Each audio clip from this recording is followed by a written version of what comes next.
안녕하세요. 반갑습니다. 저는 정병창 세무사고요. 여러분들하고 이제 오늘 뭐 짧으면 짧은 시간, 길면 길 시간이 될 수 있는데 세법학 이제 여러분들이 세무사 2차 시험에서 가장 중요한 과목이잖아요. 그거에 대해서 이제 간략하게 어떻게 공부를 좀 하고 우리 이제 동차생들 그다음에 기본적으로 유예생분들 어떻게 공부하는 게 남은 기간 동안 좀 유리한지 그런 부분을 좀 설명하도록 하겠습니다. 일단 뭐 올해 시험 쳐서 그죠? 대부분 일단 여기 오신 분들은 살아남은 사람들이에요. 그렇죠? 일단 소기의 성과는 달성을 했어요. 소기의 성과는. 그럼 아직 이제 결과까지 가는데 현재 쭉 한번 둘러보시면 그죠? 여러분들 인원에 작년 기준으로 한 10%대 요 정도만 붙어요. 그렇죠? 10%대. 그러니까 내가 1차 시험을 합격해서 그걸로 우리가 2차 시험이 끝난 게 아니라 세무사가 합격한 게 아니라 이제 거의 10분의 1 정도까지 왔다라고 생각하시면 됩니다.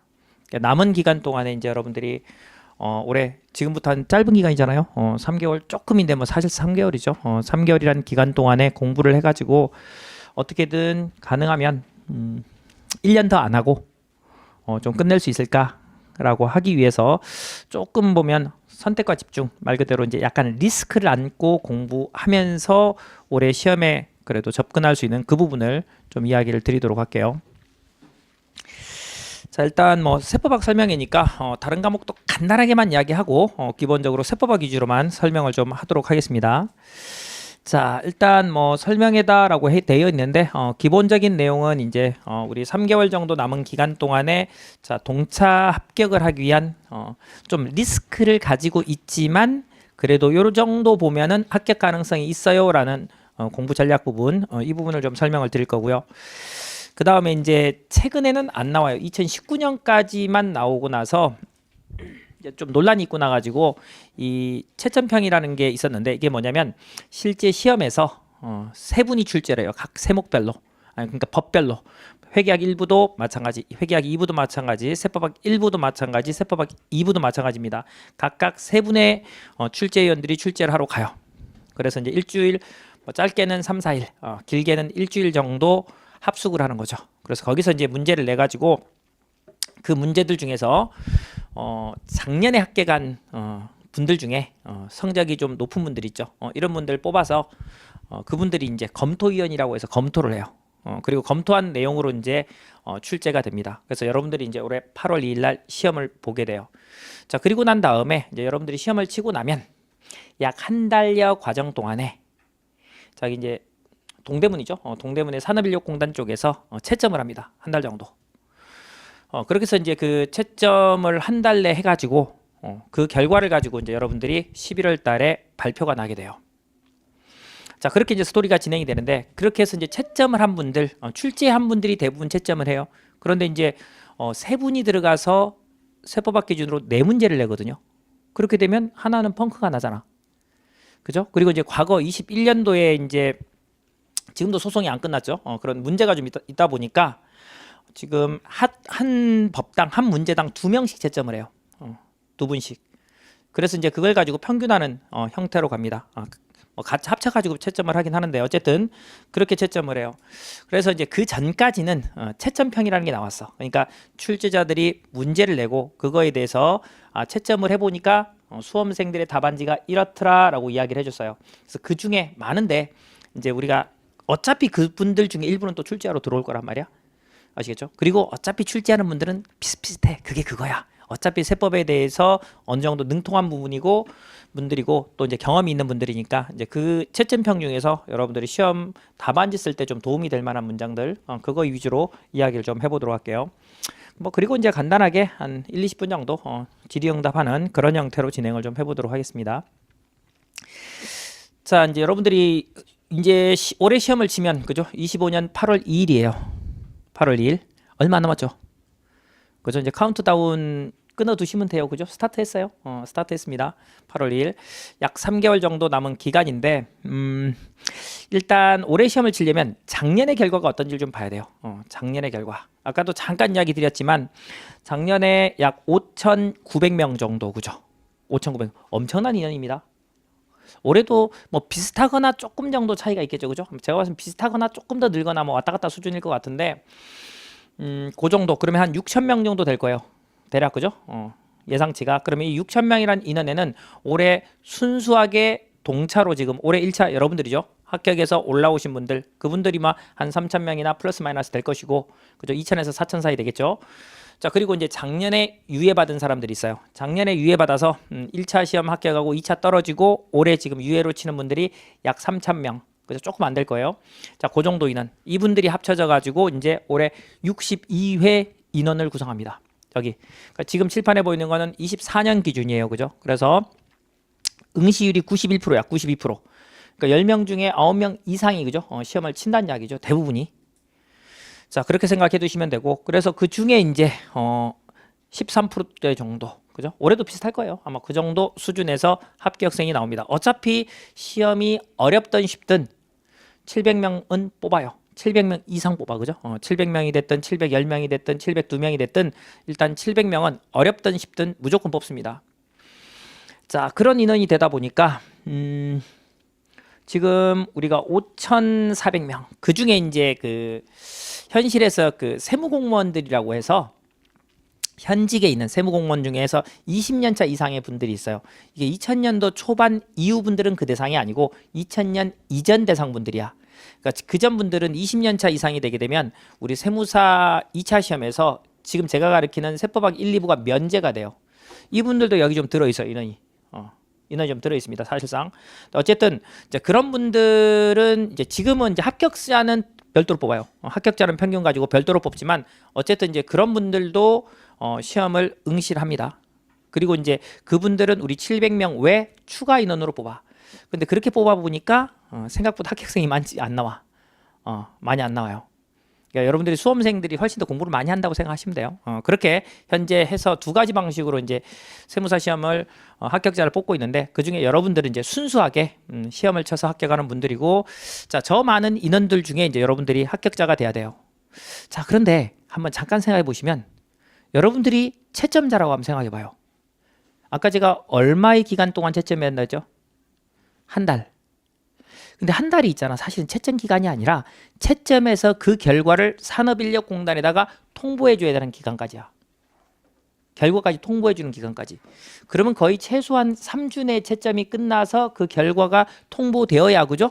플러스 마이너스 하고 뭐 합격자 명단 뽑아 가지고, 그죠? 나중에 뭐 신원 조회하고 이런 것들 이제 기간, 이런 절차들이 이제 한두 달 걸릴 거란 말이에요. 자, 그러면 거의 한 달 이내에 거의 6천 명을 한 문제지만, 한 문제씩 채점을 하는 거지만 채점한다고 한번 생각해 보세요. 안 해본 분들은 감이 없겠지만 뭐 스터디나 이런 것들을 통해 가지고 채점해 본 분들은 뭐 10명, 20명 채점하는 게도 미친 짓이거든. 완전히 진짜 힘들거든. 근데 이거를 무려 6천 명 걸 채점한다고 생각해 봐. 아침에 9시부터 저녁 6시까지. 자기 눈에 들어오는 답안지가 점수가 좋겠죠, 그죠?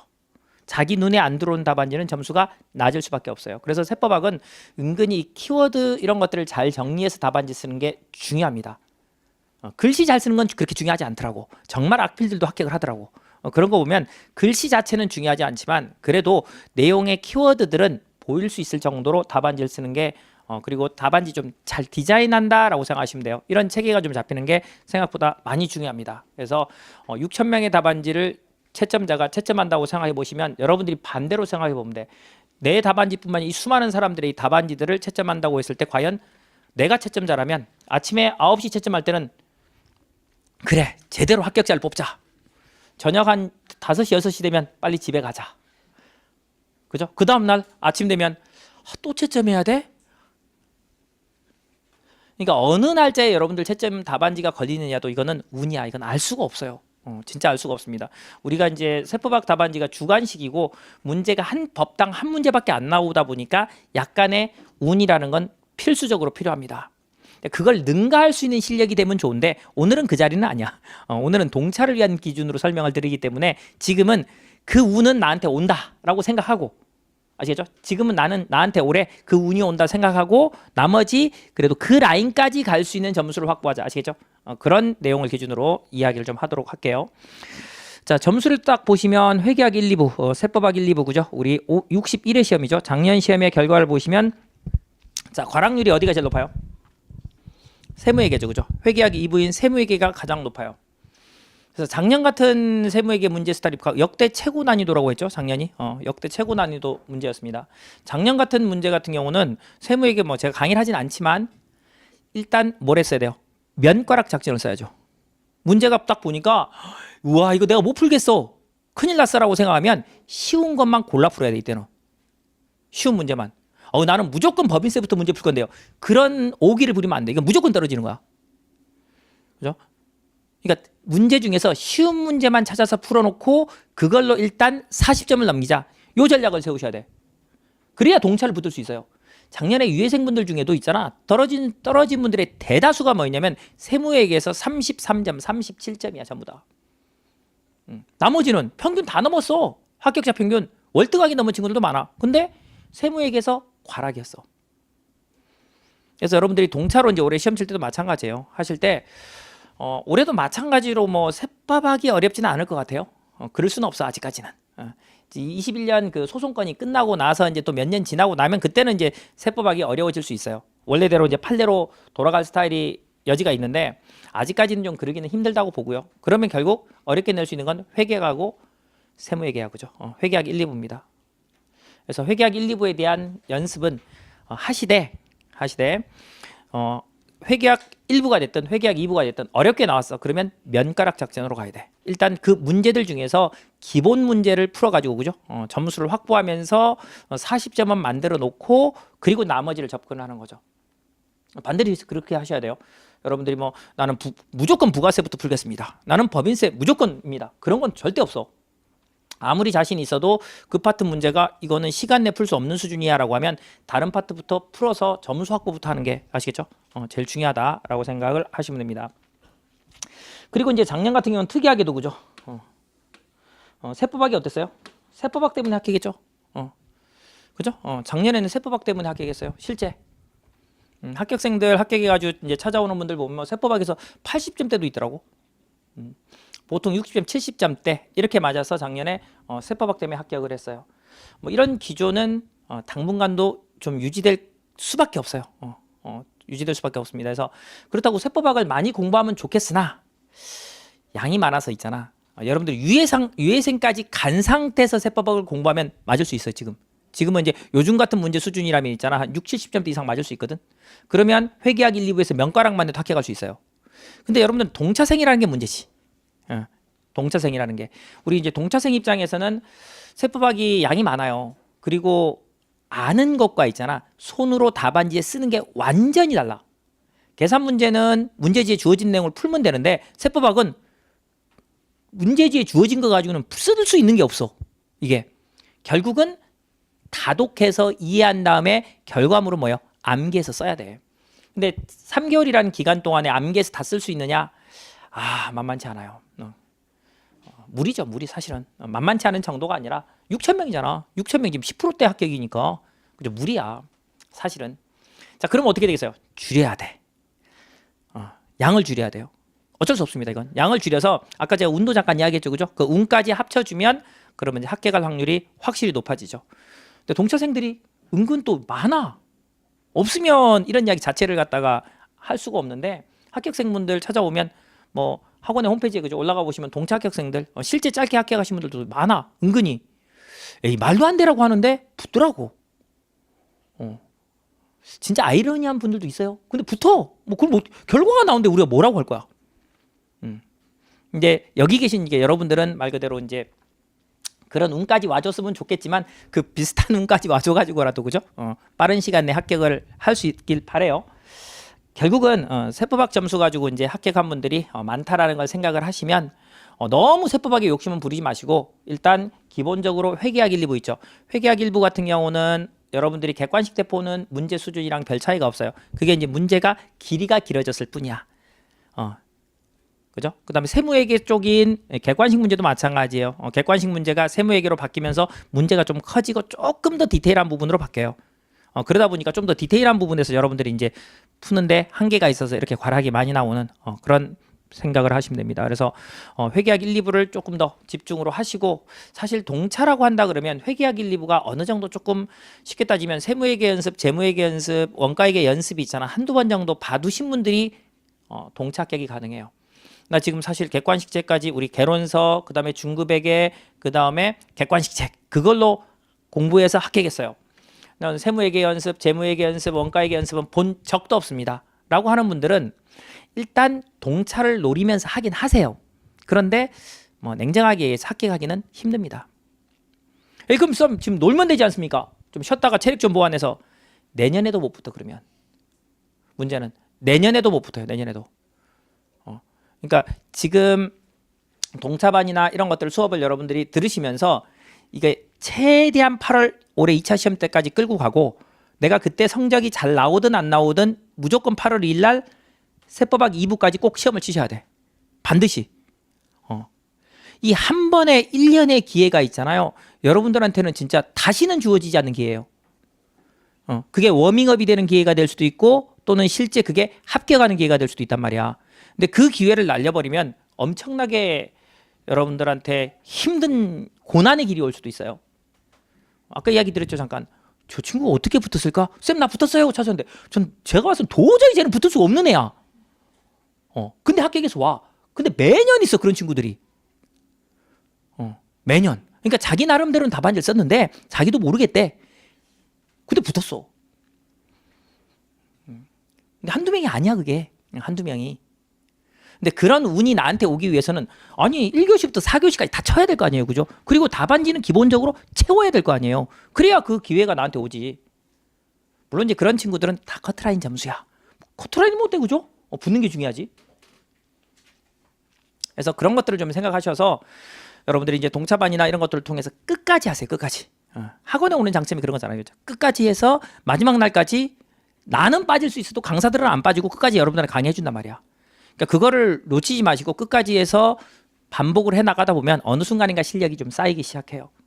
아시겠죠? 그래서 여러분들이 뭐 재무회계, 원가회계, 세무회계 연습 이런 것들이 좀 되신 분들은 세법학을 좀 더 많이 투입을 하시고, 그런 게 약한 분들은 세무회계, 재무회계, 그죠? 우리 원가회계 연습서부터 여러분들 좀 집중적으로 공부를 하시는 걸로, 그러면서 세법학을 공부하는 방법으로 선택을 하는 게 상당히 중요합니다. 최근의 스타일대로 가면 좀 전에 이야기드린 대로 세법학 1, 2부가 그죠? 합격하는데 상당히 도움이 많이 됐다라는 부분은 충분히 알 수 있어요. 그러니까 여러분들은 합격이라는 걸 그죠? 노리려면 이 네 과목에 대해서 전부 다 과락은 면해야 됩니다. 이건 기본이에요. 그리고 이제 동차로 노린다고 하면은 일단 기본 문제만 푸세요. 동차로 노리려고 하면 난이도 높은 거 풀지 마세요. 이건 동차분들이야. 유해생분들이나 또는 여기 3차생분들 있을걸? 3차나 5차도 이런 분들은 풀어야 돼. 당연히 문제 난이도가 계속 좀 높아지고 있으니까 그분들은 당연히 풀어야 되지만, 처음 아까 얘기했던 재무회계, 원가회계, 세무회계 연습서를 처음 봅니다 하는 분들은 거기서 강사분들이 풀어주는 문제들 있죠. 그죠? 기본 문제들, 그 다음에 뭐 심한 문제, 난이도 있는 문제들 있잖아. 이게 있으면 난이도 있는 문제는 풀지 마세요. 세법학 강의할 때도 제가 이야기 드릴 거야. 이런 부분들은 동차반이기 때문에 스킵합니다. 거의 안 하는데 그래도 파트마다 스킵을 할 수밖에 없는 내용이 있어. 왜? 전반적인 내용을 모르면 그 파트를 이해할 수가 없는 내용들이 있거든. 그런 것들은 어차피 3개월이라는 기간 동안에는 할 수가 없는 내용들이에요. 그래서 그런 것들은 좀 과감하게 나오면 하나 틀리겠다라고 생각을 하시고 접근하시되, 대신에 기본 점수로 일단 명가락을 시켜놓자. 거기 그 다음에 뭐 운에 맡기자. 그렇게 해서라도 일단 올해 시험까지는 가보자라고 생각을 하시면 됩니다. 자, 그래서 이제 기본적으로 그죠? 24년 거죠. 24년 거 시행 현황하고 이 채점 결과 한번 생각해 보시면, 일단 네 과목 다 면과락. 그리고 자, 여러분들이 회계학 1, 2부가 자신 있는 분들은 회계학 1, 2부로. 솔직히 회계학 2부는 자신 있다라고 이야기가 힘들어요. 그죠? 사항이. 문제를 어렵게 지엽적으로 내면 이게 답이 없거든. 여기는 올해도 마찬가지일 거예요. 제가 봐서는 이거는 40점 넘기자. 주의. 그 다음에 이제 세법학하고 회계학 1부에서 확실하게 풀자. 생각보다 원가에게 틀리는 분들이 많더라고. 원가에게. 그래서 원가에게서도 좀 여러분들이 확실하게, 그죠? 60점이잖아요. 30점짜리 두 문제. 30점짜리 두 문제 60점이거든. 작년도 60점 다 맞은 사람들이 거의 없더라고. 보니까. 거의 없어요. 그러니까 여기서 최소한 한 40점이 40점. 60점이야. 반대로. 그죠? 재무회계가 60점이고 원가니까 원가 40점이잖아. 그러니까 40점에서 다 맞춘 사람들이 거의 없더라고. 그래서 거기서 한 30점대는 나와야 돼. 원가액에서 30점대 정도 나와야 돼요. 그렇게 해야 우리가 회계학 일부의 재무회계에서 그죠? 몇 점을 맞느냐에 따라서 얘를 커버 칠 수 있어요. 세무회계를 커버 칠 수 있습니다. 그런 부분을 좀 생각해 가지고 접근을 좀 하시면 됩니다. 자, 일단 우리가 이제 세법학 기준으로 설명을 좀 드릴 건데요. 일단 세법학의 구성이 어떻게 돼 있냐? 1부와 2부로 구성이 돼 있죠. 여러분들 잘 아시다시피 회계학 1부가 100점, 회계학 2부가 100점.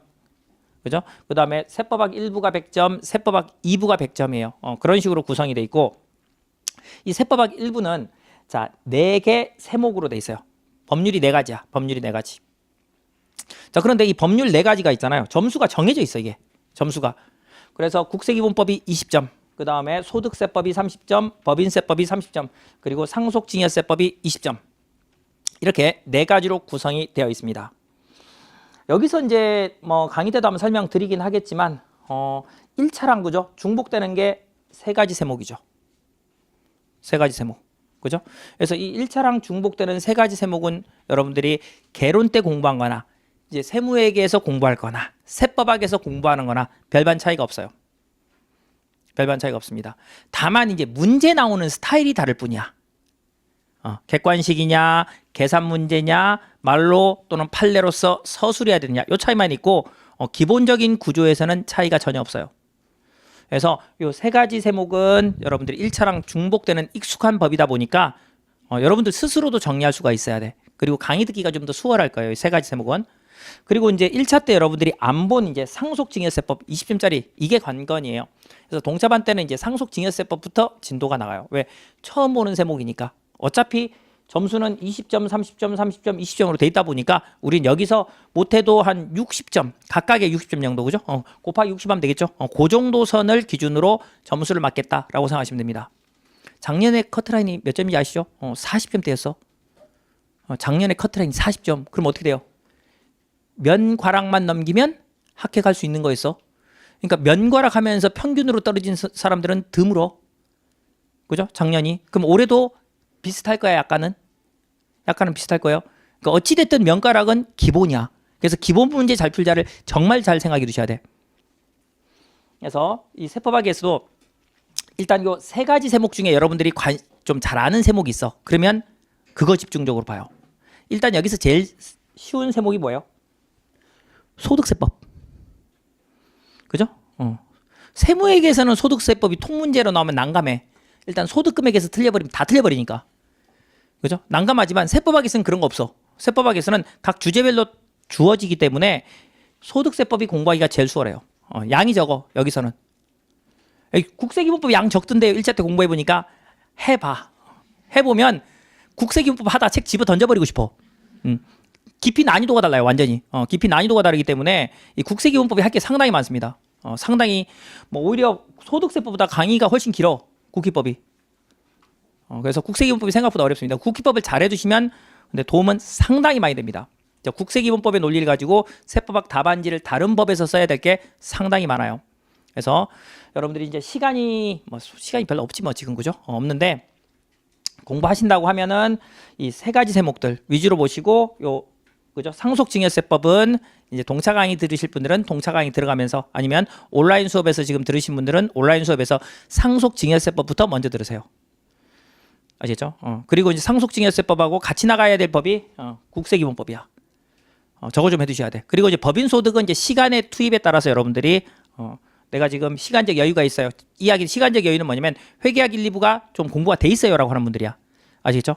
이런 분들 같은 경우는 나머지 소득세, 법인세도 한번 리뷰를 해두실 필요가 있습니다. 근데 실제 보시면 저 소득세법 고득점 해야 되고요. 그 다음에 상속증여세법 고득점을 좀 해야 돼요. 오히려 양이 좀 적습니다. 저게 양이 좀 적기 때문에 상속증여세법이 처음에 좀 생소해. 근데 내용이 재밌어. 우리 드라마에 나오는 그런 이야기들 있잖아요. 다 나와 저기서. 맨날 싸움밖에 안 나와 저기서. 온 가족이 피보다 돈이 진하다 막 이런 것들이 나와 여기서. 이제 그런 내용들을 여러분들이 상속증여세에서 보게 됩니다. 그래서 소득세랑 상속증여세가 약간 고득점을 해야 된다라고 생각을 하시면, 그죠? 반복 횟수를 높이는 거야 이게. 특별한 건 없어요. 반복 횟수를 높이면 이해도가 좀 높아지기 때문에 그렇게 해서 정리를 하시면 됩니다. 자, 그리고 이제 세법학 2부예요. 세법학 2부. 자, 세법학 2부 보시면 여기도 마찬가지로 4가지 법으로, 그죠? 세목으로 구성이 되어 있습니다. 그래서 자, 부가가치세법, 개별소비세법, 지방세법, 조세특례제한법 이렇게 네 가지 세목으로 구성이 됩니다. 자, 여기는 보니까 좀 다르죠, 그죠? 우리 세법학 1부는 세 가지가 1차 때 본 내용이고 얘는 안 봐서 별도로 공부를 해야 되는데, 그죠? 우리 지금 세법학 2부는 얘는 공부를 했는데 나머지는 공부한 적이 없죠. 맞죠? 조세특례제한법은 여러분들이 그 세법 개론이나 세무회계 연습 또는 세법 개론서에 조금씩 내용이 있어요. 내용이. 근데 그 내용이 이게 조세특례제한법 내용이었어? 라고 이해를 할 수가 있습니다. 뭐 칠판에 이 내용은 필기는 안 해도 돼요. 나중에 올려드릴 거야. 홈페이지에 올려드리니까 그때 올려지면 그때 필요한 부분들 보시면 돼요. 자, 이렇게 구성이 돼 있는데 여기는 뭐니 해도, 그죠? 뭐니 해도 뭐예요? 부가가치세법이지. 이제 물론 이제 1차에서도 부가세법이 좀 어렵게 그죠? 나오기 시작하니까 그게 좀 짜증이 나서 그렇지, 뭐 그걸 제외하고는 그래도 뭐니 해도 있잖아. 부가가치세법이야. 세법학에서도 마찬가지예요. 무려 배점이 뭐예요? 가장 크죠? 가장 커요. 부가가치세법 몇 점이에요? 35점. 가장 큽니다. 여기서 이제 채점자가 칼체를 하는 채점자들 기준으로 하면 있잖아. 한 20점대 맞으면 고득점이에요. 칼체란 분들 기준으로. 근데 후체하는 스타일로 된다고 하면은 거의 30점 왔다 갔다 수준까지 맞아야 돼요. 채점자가 이제 어떤 성향을 가지고 채점하냐에 따라 점수폭은 생각보다 상당히 큽니다. 5점에서 한 7, 8점 이상 차이가 나요. 어느 애는 35점 만점에 35점들도 있더라고. 어느 애는 최고 득점이 23점이더라고. 그러니까 이게 알 수가 없어요. 알 수가 없습니다. 그래서 채점하는 분들의 성향에 따라서 점수폭은 상당히 크다라고. 그래서 약간 운이라는 게 좀 따를 수밖에 없다고 계속 이야기를 하는 거예요. 이 세법학 자체가. 그래서 현실에서는 이게 문제를 늘려야 돼. 지금 문제 수준에서 한 2배, 3배 늘려줘야 운이라는 부분이 좀 더 많이 줄어드는데 지금 한 문제씩 나오는 입장에서는 좀 그런 성향이 많이 강합니다. 자, 개별 소비세는 어떠냐면 이 부가가치세랑 같은 소비세예요. 소비세. 양이 적어요. 그래서 얘는 고득점을 해야 돼. 이것도 이제 자주 봐야 됩니다. 자주 봐서 고득점을 좀 해줘야 됩니다. 내용도 좀 쉬운 편입니다. 쉬운 편이에요. 좀 논리가 단순해요. 자, 그리고 이제 지방세법이 있죠. 20점짜리인데 과거에는 지방세법과 조세특례제한법이 서로 번갈아 가면서 20점, 25점, 25점, 20점 이렇게 출제가 됐는데 지금은 거의 픽스가 됐어요. 완전히 픽스가 돼가지고 지방세법이 20점, 조세특례제한법이 25점 이렇게 출제가 되고 있습니다. 근데 이 지방세법 나머지는 다 사실 국세 베이스야. 나머지는 다 국세 베이스인데 유일하게 지금 지방세법만 지방세 베이스입니다. 근데 지방세가 작년 문제는 쉬웠어요. 작년 문제는. 재작년 문제는 원래 파트는 어려운데 다 예상했던 파트여가지고 문제가 어렵지는 않았어요. 근데 그 전까지는 상당히 판례 위주로 있잖아. 사례가 좀 복잡한 사례 기준으로 많이 나오는 게 지방세입니다. 근데 하여튼 뭐 작년부터 틀을 바꾼 건지 작년만 그런 건지 잘 모르겠는데 이 문제 스타일이 있잖아. 어떤 특별하게 기조가 있는 게 아니라 요즘 출제 경향을 보면 출제위원들 자기 마음대로입니다. 진짜 출제위원 자기 마음대로야. 논란의 소지를 만들기 싫어요. 그럼 기본 법령 베이스로. 나 채점하기 싫어요. 그럼 어떻게 해? 완전 기퉁에 있는 거. 구석에 있는 거. 실제 그래요. 실제 그렇습니다. 그래서 우리가 보는 뭐 스터디 가이드 책이든 또는 기본서든 보면 그 책의 모든 내용이 커버가 되냐? 절대 아닙니다. 절대 아니에요. 아예 의도적으로 빼놓고 출제하려고 하면 있잖아. 수도 없이 낼 수 있습니다. 그리고 과거에도 한 번씩 꾸준히 매년 아니야. 한 2, 3년에 한 번씩 정도는 책에 없는 걸 의도적으로 출제를 해. 출제위원들이. 그래서 그 물음 하나 정도야. 문제를 통으로 그렇게 내지는 않고 물음 하나 정도는 그렇게 냅니다. 그거는 적당히 소설 쓰셔야 돼. 내가 그냥 올해 국회 입법자다라고 생각하고 있잖아. 그 조문은 내가 만들어내겠다라고 해서 한 5점짜리 배점이면 1, 2점, 그죠? 1점. 그다음 10점짜리 배점이면 한 2, 3점, 3, 4점 운 좋으면 요 정도 맞겠다고 생각하고 접근해서 답안지를 써야 되는. 백지 내시면 안 돼요. 백지는 빵점이란 말이야. 채점을 안 해줘. 근데 뭐라도 그 관련 규정을 쓰면 점수를 주더라고. 최근에 그렇게 삭혀간 애들, 야, 너 이거 몇 점 맞았어? 책에도 없고 처음 보는 거잖아. 당연히 못 썼죠. 그냥 뭐 그 수업 시간에 가르쳐준 걸로 그냥 적당히 관련 내용으로 비슷한 거 써놨어요. 몇 점? 4점. 대박 점수 아니에요? 10점 만점에 4점이면? 점수를 준다니까? 점수를 줘요. 그러니까 표현이 웃기지만 글씨값이라고 해야 되나? 글씨값이라고 해야 되겠죠? 주기 때문에 모르는 문제가 분명히 한 물음 정도 나올 수 있어. 지금처럼 단순 법령 베이스가 나오면 여러분들의 실력이 상당히 많이 업이 돼 있기 때문에 책이 없는 우리 책 있는 것들 다 가지고 들어가거든. 출제인들 싹 다 가져요. 심지어 모의고사도 다 가져가요. 그렇기 때문에 어차피 그분들은 없는 것들을 하나씩 낼 수밖에 없어요. 요즘 같은 기본 법령 베이스로 출제를 하게 되면. 근데 그런 문제는 어차피 그런 문제가 나온다는 걸 알고 들어가면 마음이 편해. 왜? 나만 못 쓰는 게 아니라 다 뭐 똑같이 못 쓰기 때문에. 대신에 소설이라도 쓰자. 아시겠죠? 기본적인 내용을 써서 1, 2점이라도 맞자라는 생각은 꼭 가지고 가세요. 시험장 갈 때까지. 아시겠죠? 자, 그렇게 해두시면 되고. 자, 그리고 이제 이 조세특례 제한법이죠. 얘가 좀 어떻게 보면 계륵 같은 법이에요.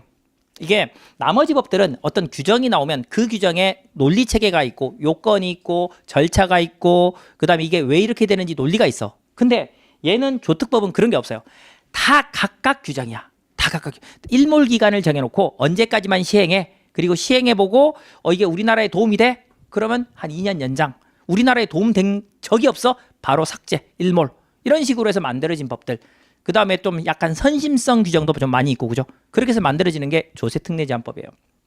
그래서 공부하기가 상당히 난해요. 상당히 어렵습니다. 자, 동차분들 입장에서 저 조세특례 제한법 25점짜리가 되다 보니까 있잖아. 스킵할 수가 없어, 저게. 아시죠? 그래서 이제 제가 강의 때 그리고 이제 지금 이미 우리 학원 홈페이지에 올려져 있어요. 그러니까 25년 그 기본서 가지고 올려진 강의야. 근데 여러분들은 이제 뭐 기본서로 보실 분들은 기본서랑 스터디 가이드 같이 그죠? 비교해 가면서 한번 강의를 내용을 들어두세요. 그렇게 해서 이제 공개 강의로 올려져 있어요. 공개 강의로 올려져 있으니까 그걸 좀 한 번씩 시간 날 때 듣는데 책상에 앉아서는 듣지 마세요. 그럴 시간이 없어. 다른 거 해야 돼, 다른 거. 책상에 앉아서는 뭐 회계학 1부, 회계학 2부, 나머지 세법학 세목들 공부해야 되기 때문에 할 시간이 없고 집에 왔다 갔다 하실 때 이어폰에다 꽂아놓고 그죠? 왔다 갔다 하시면서 그래도 지하철에서 책 펴놓고 보면 좀 있어 보이지 않아요? 그렇잖아. 왠지 그래서 있잖아. 오면서 가면서 그 다음에 자다가 잠이 안 와. 그때 들어. 그럼 잘 자. 그런 목적. 진짜야. 그렇게 해서 있잖아. 이게 우리한테는 시간이 없어 지금 없기 때문에 한 3개월 동안에 못해도 한 2번에서 3번 정도는 들어야 돼. 아시겠죠? 한 2번에서 3번 정도. 그래야 이런 거구나라는 감이 와요. 그래서 그 내용을 듣고 난 다음에 그 중에 이제 제가 수업 시간에 뭐 별 하나 별 두 개 이렇게 쳐지는 중요한 것들이 있거든. 그거 위주로 암기를 시작해야 돼. 한두 번 듣고 나서. 당장 외우려고 하기는 어렵고 아시겠죠? 자, 그렇게 해서 따라오는 부분이 요 조세특례 제한법이다라고 이해를 해두시면 됩니다. 그래서 지방세도 그렇게 양은 많지 않습니다. 지방세법도 양이 많지 않아서 사실 2부에서는 조세특례 제한법을 제외하고 나머지는 공부가 할 만해요. 그래서 이제 동차반이나 이쪽에서 스터디 가이드 가지고 강의하는 내용은 지방세법을 그래서 먼저 나가요. 개별 소비세보다 지방세가 조금 어렵거든. 그래서 약간 초기에 그죠? 그래도 나 공부해야 되겠다라고 마음 먹었을 때 조금 어려운 거. 그다음에 그게 되고 나면 이제 우리 개별 소비세 이런 순서로 나갈 겁니다. 그리고 요 조세특례 제한법은 이미 홈페이지 공개 강의 올려져 있고 그다음에 동차반 나중에 들을 분들은 지금 스터디 가이드 특강이라고 해서 해놓은 거 있어요. 그 중에 일부를 조특법을 나중에 올려드릴 거예요. 처음부터 요약 올려드리면 무슨 말인지도 못 알아들어. 그러니까 처음에는 지금 왔다 갔다 하시면서 하시겠죠. 스터디 가이드나 기본서 가지고 지금 우리 홈페이지에 올려져 있는 거 한 번씩 왔다 갔다 하면서 들으세요. 일단 익숙해지는 게 관건입니다. 자, 그렇게 해서 이제 이렇게 세법학 1부 네 과목, 세법학 2부 네 과목 이렇게 구성이 돼 있다라고 생각을 하시면 됩니다. 자, 요 이제 내용을 가지고 우리가 이제 볼 건데 실제 시험장에서는 어떻느냐? 회계학 1, 2부 문제 풀 때까지는 그렇게 팔이 아프지 않아요. 실제 그렇습니다. 회계학 1, 2부 문제 풀 때까지는 정신없이 풀고 그다음에 계산 문제로 답만 맞추면 되기 때문에 그렇게 팔이 아프지 않아요. 세법학 1부를 딱 풀잖아요. 그러면 진짜 팔이 끊어집니다. 진짜 이 팔이 내 팔이 아니에요. 나중에 모의고사 한번 쳐보세요. 진짜야. 이 팔이 내 팔이 아닙니다. 또 손에 땀 많이 나는 분들 있잖아. 그런 분들은 진짜 장갑 한두 개 가져가야 될 정도로 엄청나게 힘들어요. 그리고 나서 세법학 2부 시험 칠 때는 글씨가 거의 기럭입니다. 글씨가 기럭이에요. 진짜. 그래도 다 알아봐. 채점하신 분들이 다 알아봐. 어차피 그 파트의 그 문제이기 때문에 대부분 다 알아봅니다. 그래서 이 쓰는 펜도 중요합니다. 쓰는 펜도. 여러분들 펜들 중에 있잖아. 조금 두꺼우면서 잘 나가는 펜을 쓰세요. 좀 두꺼우면서 잘 나가는 펜. 약간 두꺼우면서. 왜 그러냐면 그래야 답안지가 꽉 차 보여. 아까 이야기 드렸죠? 6,000명의 답안지를 채점하는데 오늘 아침에 채점한 사람과 저녁 5시나 퇴근할 때쯤 채점한 사람의 점수는 똑같진 않을 거란 말이야. 그죠? 한 1점 이상은 플러스 마이너스 될 수 있어. 그리고 경우에 따라서 뭐요? 그날 가서 뭐 대판 싸우고 열받아서 그 다음날 그죠? 채점하러 와봐. 어떻게 되겠어요? 너네들 다 죽었어 이제. 알 수가 없어 이거는. 근데 답안지가 꽉 차져서 어느 정도 체계를 잘 갖춘 답안지로 보이면 아무리 긋고 싶어도 괜히 마음에 그죠? 미안하잖아. 주관이 개입돼 있잖아 이게. 그래서 기본 점수를 줄 수밖에 없어. 그러면 나중에 여러분 보시면 알겠지만 이 답안지가 우리 크잖아요. 그죠? 그 큰 답안지에 글씨가 좀 두껍거나 이렇게 하게 되면 좀 꽉 차 보이는 느낌이 있어. 실제. 그리고 키워드가 잘 보이면 점수를 잘 받을 수밖에 없어요. 답은 똑같은 점수라 하더라도 1점 이상은 더 받을 수 있어. 그래서 펜을 쓰실 때 뭐 내가 지금 뭐 어떤 펜이 쓰면 좋은지 모르는데 저도 몰라 그거는 모르는데 여러분들 옆에 있는 친구들 답안지 써보는 것들 보고 잘 나가는 펜들 한번 빌려 써보거나 같은 감 사보거나 아직 시간이 3개월이나 있으니까 그 기간 동안에 있잖아. 여러분들한테 맞는 펜을 선택을 하세요. 그래가지고 연습을 하셔서 그 펜으로 시험장에 들어갈 때는 한 2-3자루 이상 가져가셔야 돼. 아시죠? 또 쓰다가 또 그죠? 안 될 수도 있잖아. 그러니까 한 2-3개 정도 이렇게 챙겨 가셔가지고 연습을 해보시기 바랍니다. 생각보다 중요합니다. 생각보다. 자, 그렇게 보시고 이제 여러분들이 동차 시험을 합격한다고 했을 때 뭐 주요 팁인데요. 자, 이제 주요 시험이 어디가 자주 나오느냐? 아까 8가지 세목 가지고 비슷해요. 8가지 세목에 대해서 어떤 파트가 시험에 잘 나오느냐라는 걸 한번 생각을 해봅시다. 자, 첫 번째가 이제 거의 매년 출제되고 있죠. 뭐 10년에 한 번 정도 안 나와요. 10년에 한 번 정도 출제가 안 되고 그 이야기는 거꾸로 표현하면 뭐예요? 10번 중에 9번은 나온다고 시험에 10번 중에 9번은 뭐 물어봐요? 납세의무자 묻습니다. 납세의무자. 뭐 국세기본법에서 나올 수도 있고 상속증여세에서 나올 수도 있고 재산세에서 나올 수도 있고 취득세에서 나올 수도 있고 개별소비세에서 물어볼 수도 있고 그래서 납세의무자 묻는 문제는 거의 매년 출제된다. 그래서 저 납세의무자 파트들은 여러분들이 정리를 잘 좀 해두셔야 됩니다. 아시겠죠? 필수적으로 정리해 두셔야 돼요. 그래서 이제 뭐 부가가치세에서 납세의무자가 누구냐? 누구예요? 사업자죠, 사업자 그죠? 사업자 베이스. 뭐 재화의 수입이면 뭐예요? 수입하는 자죠, 그죠? 뭐 이런 개념들 기준으로 이게 왜 그러면 그 자를 납세의무자로 봅니까? 이런 걸 답안지 쓸 수 있어야 돼. 그런 것들 여러분들이 세법학에서 보게 될 겁니다. 그리고 이제 취득세, 뭐 재산세 이런 파트에서 우리 납세의무자가 누군지 문제가 상당히 중요한 테마 중에 하나입니다. 거의 매년 출제되고 있기 때문에 나온다라고 생각하시면 돼요. 자, 그리고 이제 두 번째는 뭐냐면 우리 25년도 그죠? 올해 개정사항이 들어가 있는 주제입니다. 개정사항이 들어가 있는 주제. 꽤 있죠, 올해도. 올해 개정사항이 들어가 있는 주제 꽤 있습니다. 그래서 이 개정사항이 들어간 주제가 거의 매년 출제됩니다. 한 문제씩은 거의 매년 출제돼요. 조세특례제한법에서는 잘 안 나와. 잘 안 나오는데 뭐 다행인지 아닌지 잘 모르겠지만 그 스터디 가이드도 지금 책이 2세가 나왔어요. 책 나온 지 얼마 되지도 않았는데 있잖아. 1세 낸 거 스톱시키고 2세 뽑았어. 너무 많이 바뀌었어. 너무 많이 바뀌어가지고 2세를 뽑았어요. 근데 지금 또 개정안이 나와 있어요. 조금만 더 있다가 낼까 했는데 또 지금 여러분들 공부를 해야 되기 때문에 어쩔 수가 없어서 2세를 뽑았는데 아니 이게 또 개정되고 있어요 지금. 그래서 그만큼 세법이 많이 바뀌어요. 자주 바뀝니다. 올해는 또 이제 대통령 선거도 있잖아요. 그래가지고 뭐 8월 2일 시험장 갈 때까지 어떤 사항이 생길지는 잘 모르겠어. 그래서 물론 이제 개정 사항은 전혀 고민하지 마 여러분들은. 어차피 그거는 있잖아. 강의하는 우리가 다 고민해서 여러분들한테 시험 심지어 전날까지도 개정되는 거 있으면 홈페이지든 올려드릴 거니까 문자라도 보내드릴 거니까 그건 걱정하지 마시고 그냥 책대로 공부를 해. 아시겠죠? 책대로. 그렇지만 개정되는 부분은 시험에 출제가 잘 된다. 라는 부분을 꼭 생각해 두시고 강의 때 이제 어느 부분이 주요 그죠 개정사항 중에 출제될 것인지라고 이야기는 드릴 겁니다. 그러니까 혼자 공부하신 분도 마찬가지야. 이거 개정되는 사항이 들어가 있고 요 정도 개정사항이면 문제를 구성할 수 있겠어. 공부하다 보면 그런 느낌이 좀 오거든요. 그런 것들을 위주로 여러분들이 공부를 하시기 바랍니다. 자, 그다음에 이제 세 번째 실무상 이슈가 되는 주제들이 있어요. 실무상에서 이슈가 되는 주제들 이런 것들이 출제가 잘 됩니다. 상당히 출제가 잘 돼요. 그래서 이제 뭐 여러 가지 형태가 있겠죠. 실무상 이슈가 되는 것들은 뭐 작년에 조세특례제한법에서 뭐가 나오냐면 영농조합법이 나왔어.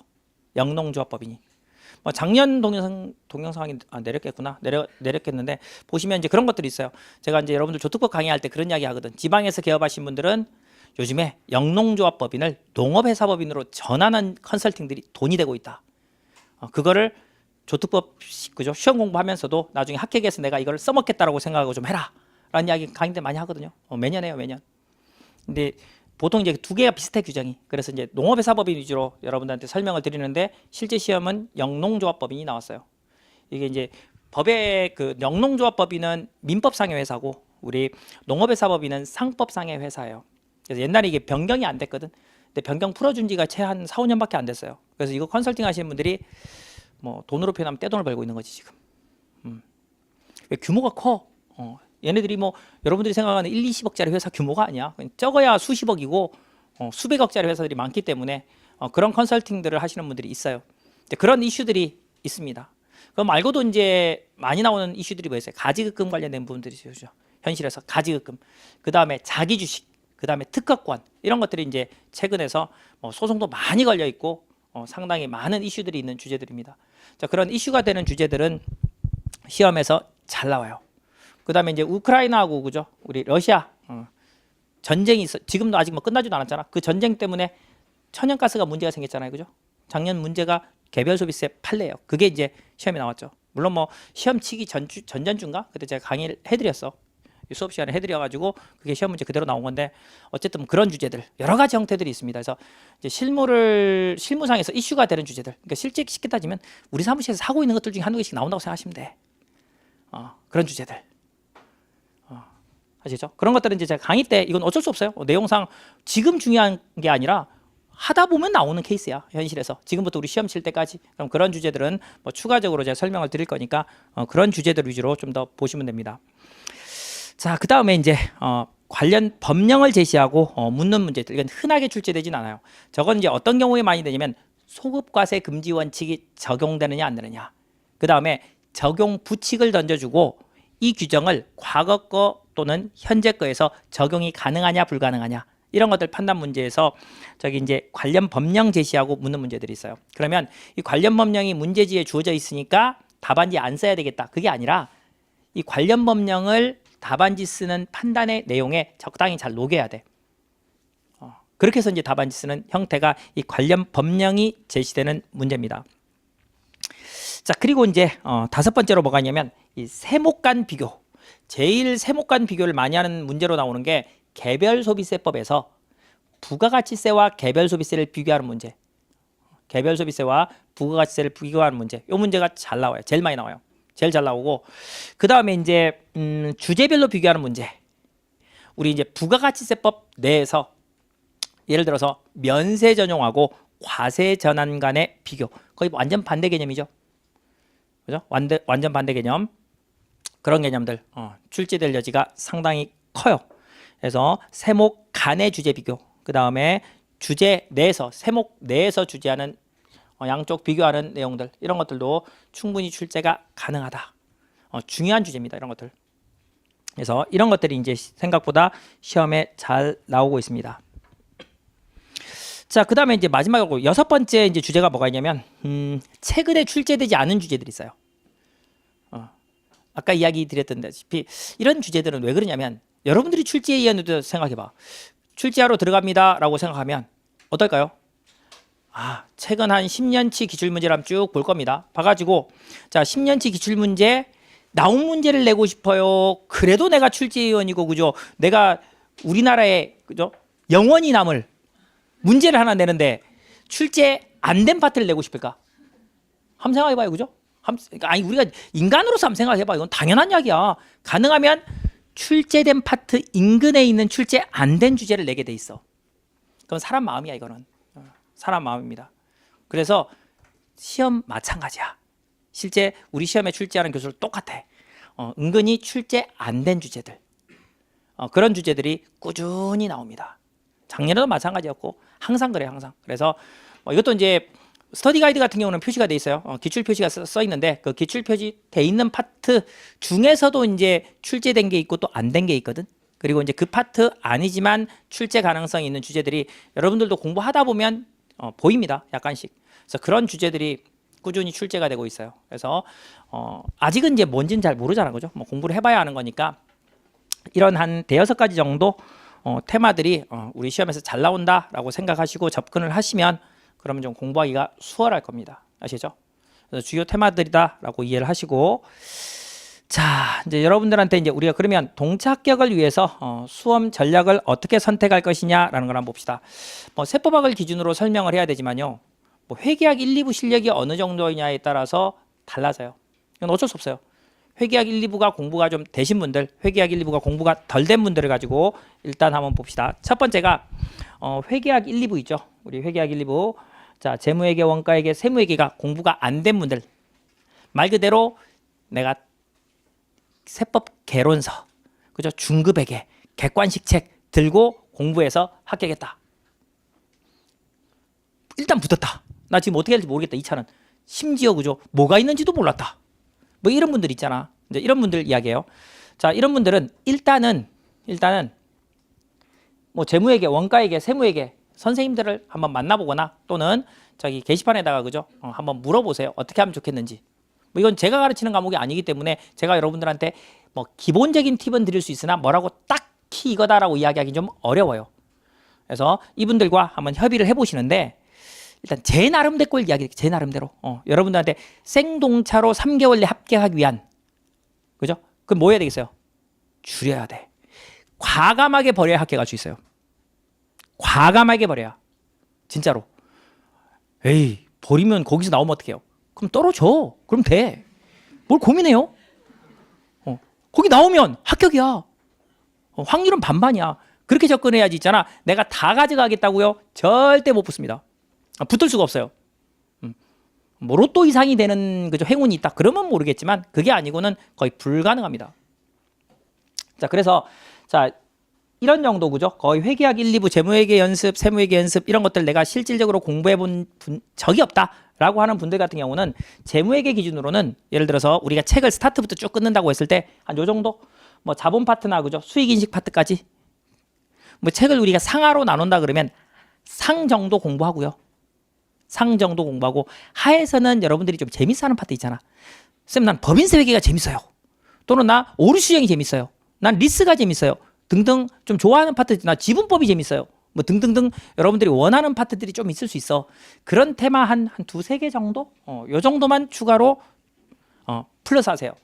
나머지는 보지 마. 왜? 시험에 나오면 떨어지는 거지만 이 내용을 가지고 한 5번 이상 보고 시험장에 들어가는 게 훨씬 더 중요해. 그래야 이 파트에서 나오면 합격할 수 있어. 그냥 처음부터 끝까지 쭉 봐서 시험장 가봐. 하나도 못 풀어. 하나도. 근데 이것도 사실 양이 많은 거거든. 지금 칠판에 이 파트도 있잖아. 양이 많은 거야. 그나마 여기까지 해놓고 있잖아. 해본 다음에 또 줄여. 여기서도. 솔직히. 여기서도 또 줄여. 그래야 우리가 지금부터 3개월 남은 기간 동안에 시험장 갈 때까지 있잖아. 여기 내에서 줄인 파트에서라도 한 5번 정도는 볼 수 있어. 그러면 그 파트는 시험장 가서 나오면 풀 수 있어. 아시죠? 근데 이걸 포함한 나머지 여러분들 책에 있잖아. 중급회계 뭐 심지어 고급회까지 다 보고 있으면 고급회계 한 파트 넣어놨을 거 제가 지분법. 응? 근데 어쨌든 다 보고 있으면 한 번, 두 번쯤 보다 보면 시험장 갑니다. 시험장 가면 하나도 못 풉니다. 진짜 기본 뭐 분계하시오 몇 개 정도 풀고 그죠? 혹시나 쉬운 문제 한 물음 한두 개 풀고 시험장에 나와야 돼요. 그거보다는 있잖아. 그거보다는 아예 과감하게 거의 한 40% 이상 날려버려. 40% 이상. 그렇게 하는 게 훨씬 더 제가 봐서는 합격할 확률이 높아요. 원가회계도 마찬가지예요. 원가회계도 그죠? 원가 관리가 있으면 원가회계 좀 보고 뭐 표준원가 이런 데도 선택하세요. 나 풀지 말지. 그 다음에 관리회계로 가도 마찬가지야. 우리 관리회계에서도 관련원가 분석까지 정도 보고 뒤에 뭐 성과평가니 그죠? 불확실성, 의사결정 이런 것들은 나 그쪽이 자신 있는데 그럼 그걸 해. 그리고 앞에 한두 개 스킵해. 그러니까 여러분들의 맞는 내용에 따라서 과감하게 스킵하세요. 어차피 원가회계도 지금 이 관련원가 분석 정도까지 넘어가면 그죠? 그 뒤쪽 파트는 잘 안 나오거든. 좀 덜 나와요. 덜 나와. 나오긴 하겠지만 아시겠죠? 뭐 관련원가나 뭐 그죠? 성과평가나 그게 그거니까. 자, 그 정도로 양을 좀 줄여가지고 지금 설명드린 저런 파트까지만 해서 우리 시험장 갈 때까지 한 5회독 이상 그리고 저기서 나오면 진짜 고난이도의 심한 문제를 제외하고는 내가 기본 문제는 다 풀어내겠다라는 생각으로 접근하셔야 동차로 붙을 수 있어요. 아시죠? 자, 그리고 이제 세무회계도 마찬가지야. 일단 세무회계는 부가세는 일단 다 봐야 돼요. 거의 가산세 정도 스킵? 가산세 정도 스킵 정도를 제외하고는 우리 부가세는 거의 다 보셔야 되고 그리고 이제 소득세 마찬가지 한 산출세 계산 특례 있죠. 산출세 계산 특례 이후부터는 다 스킵. 어차피 앞에서 다 틀렸어. 진짜야. 앞에서 다 틀렸기 때문에 문제에서 가정을 주지 않으면 어차피 못 풀어. 그러니까 소득공제 파트까지는 풀어. 왜냐면 소득공제 문제 풀 때 가정을 주거든 지금. 출제인도 다 알아. 여러분들의 실력을.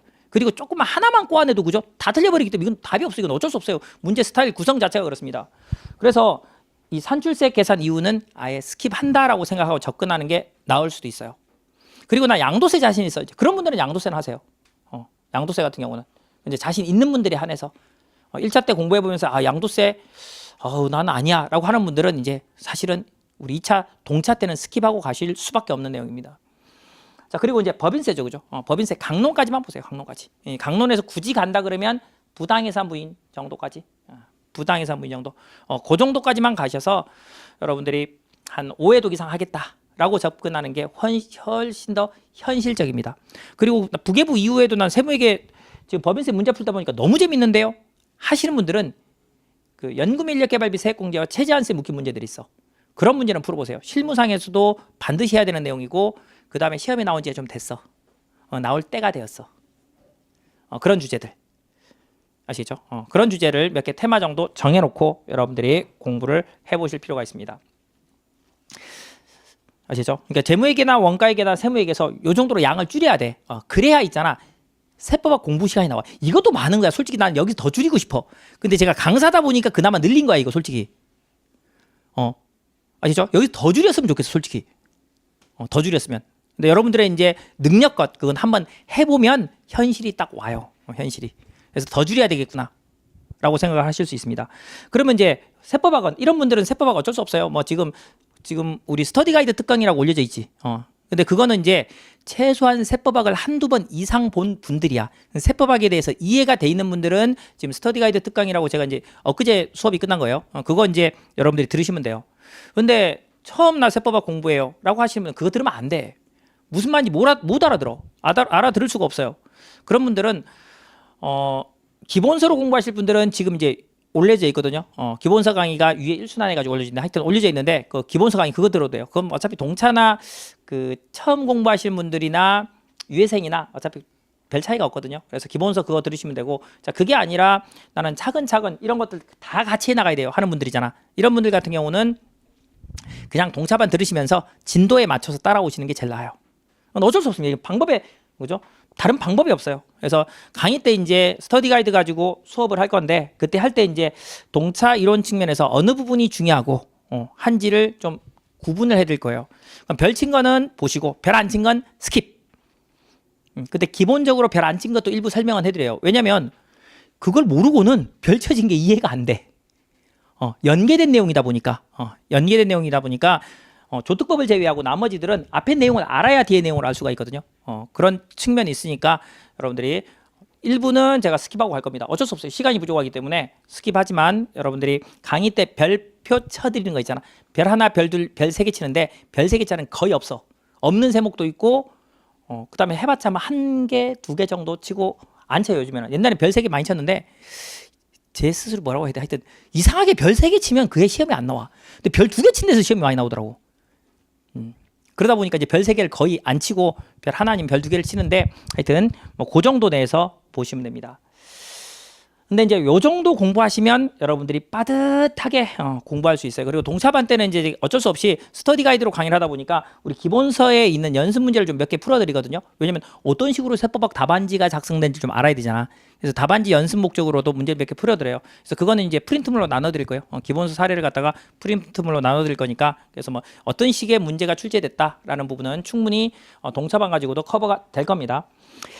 자, 그리고 이제 나 이렇게 하지만 뭐 거의 뭐 돈키호테처럼 나 한번 올해 시험을 합격해 보고 싶습니다 라고 하는 분들이 있어. 분명히 합격하는 분들이 나오기 때문에. 그래서 그분들은 모의고사를 좀 병행해서 보세요. 동차 GS 모의고사를 이미 올려져 있죠 학원에. 그죠? 동차 GS 모의고사를 병행해서 보세요. 근데 이거는 쌤 나는 체력이 힘들어서 우리 1차 합격하는데도 거의 응급실에 실려갈 정도의 체력을 가지고 있습니다. 그런 분들은 하지 마세요. 저거까지 하면 죽어. 진짜로. 진짜 힘듭니다. 근데 그래도 1차 시험 힘들게 하긴 했지만 그래도 할만 하던데요. 뭐 라고 생각하신 분들은 동차 GS 모의고사를 병행해서 해보세요. 왜 그러냐면 이걸 하고 안 하고는 있잖아. 세법학에 대한 접근 방법이 달라져. 모의고사를 쳐보고 안 쳐보고는. 그러니까 거의 학교 가는 분들이 세법학 모의고사는 꼭 쳐봐야 돼라고 이야기하는 이유가 이게 완전 뜬구름 잡는 이야기 같거든. 계산 문제는 풀면 답이 딱딱 나와. 그죠? 그러니까 뭐라고 해요?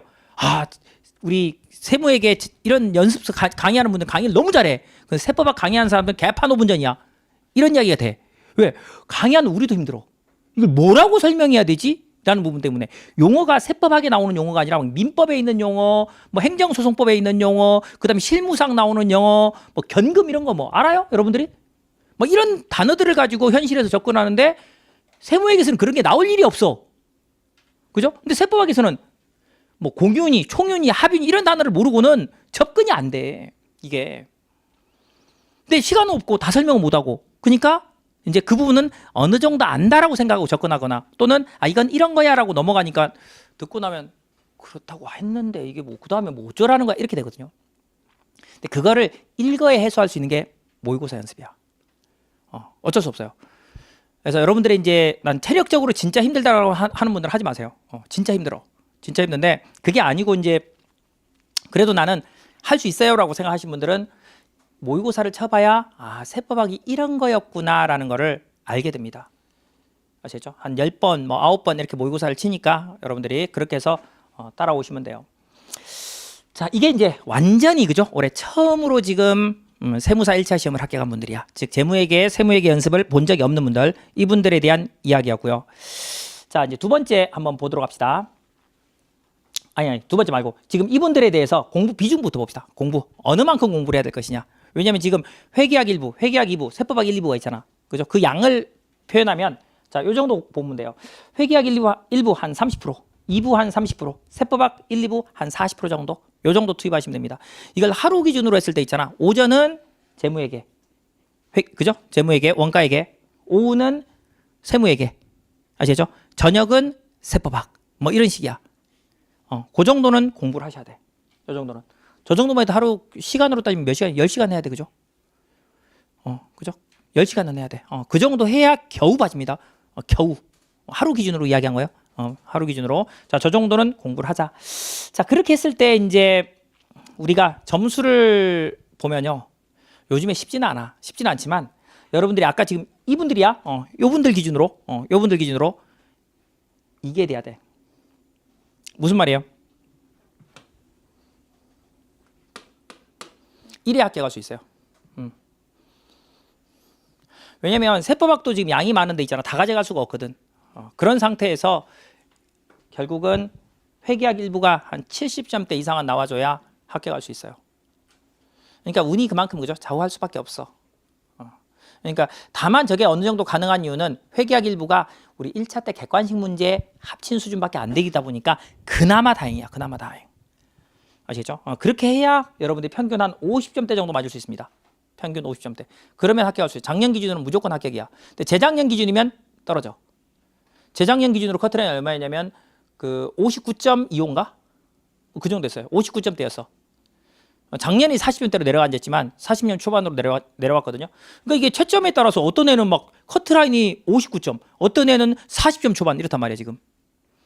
그 정도로 갭이 심해요. 문제 난이도도 좀 있긴 하지만 그러니까 여기에 어느 라인에 여러분들이 걸리냐에 따라서 그죠? 합격이 결정이 될 수 있는 그런 게 여기 있는 처음 공부하시는 분들의 실력이다라고 보시면 됩니다.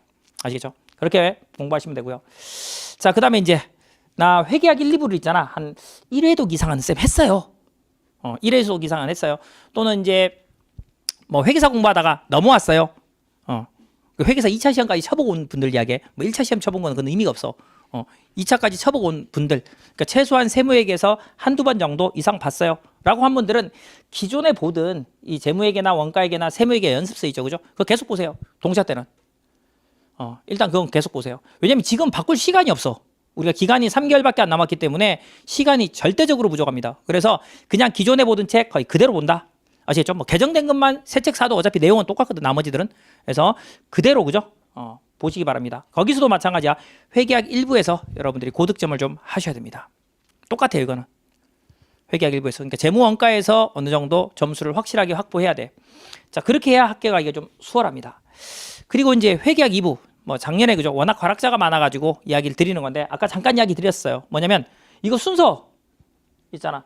이게 회계학 2부가 난이도가 어디가 높을지 알 수가 없어. 부가세가 어렵게 나올지 소득세가 어렵게 나올지 법인세가 어렵게 나올지.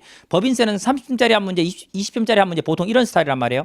이런 문제가 나왔을 때 보통 여러분들이 그 법인세 1번 30점짜리 그 다음에 법인세 2번 20점짜리 그 다음에 소득세 30점짜리 부가세 20점짜리 이렇게 나오면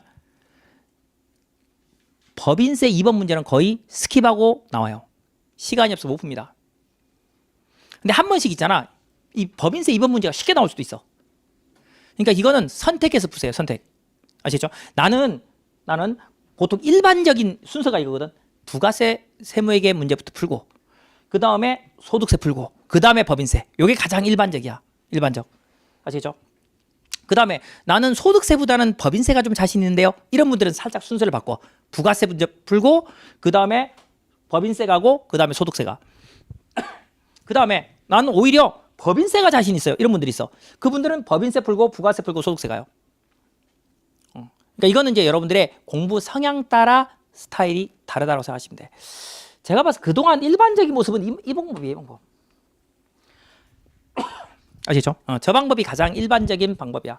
원래는 이게 아니었다. 원래는 1번이었거든. 1번. 원래는 1번 스타일이었는데 2번으로 많이 전환됐어. 왜냐면 2번이 법인세가 30점, 20점짜리가 나오다 보니까 아무래도 강론 문제로 나오는 30점짜리에서 은근 일단 기본 점수를 확보할 수 있는 내용이 나오거든.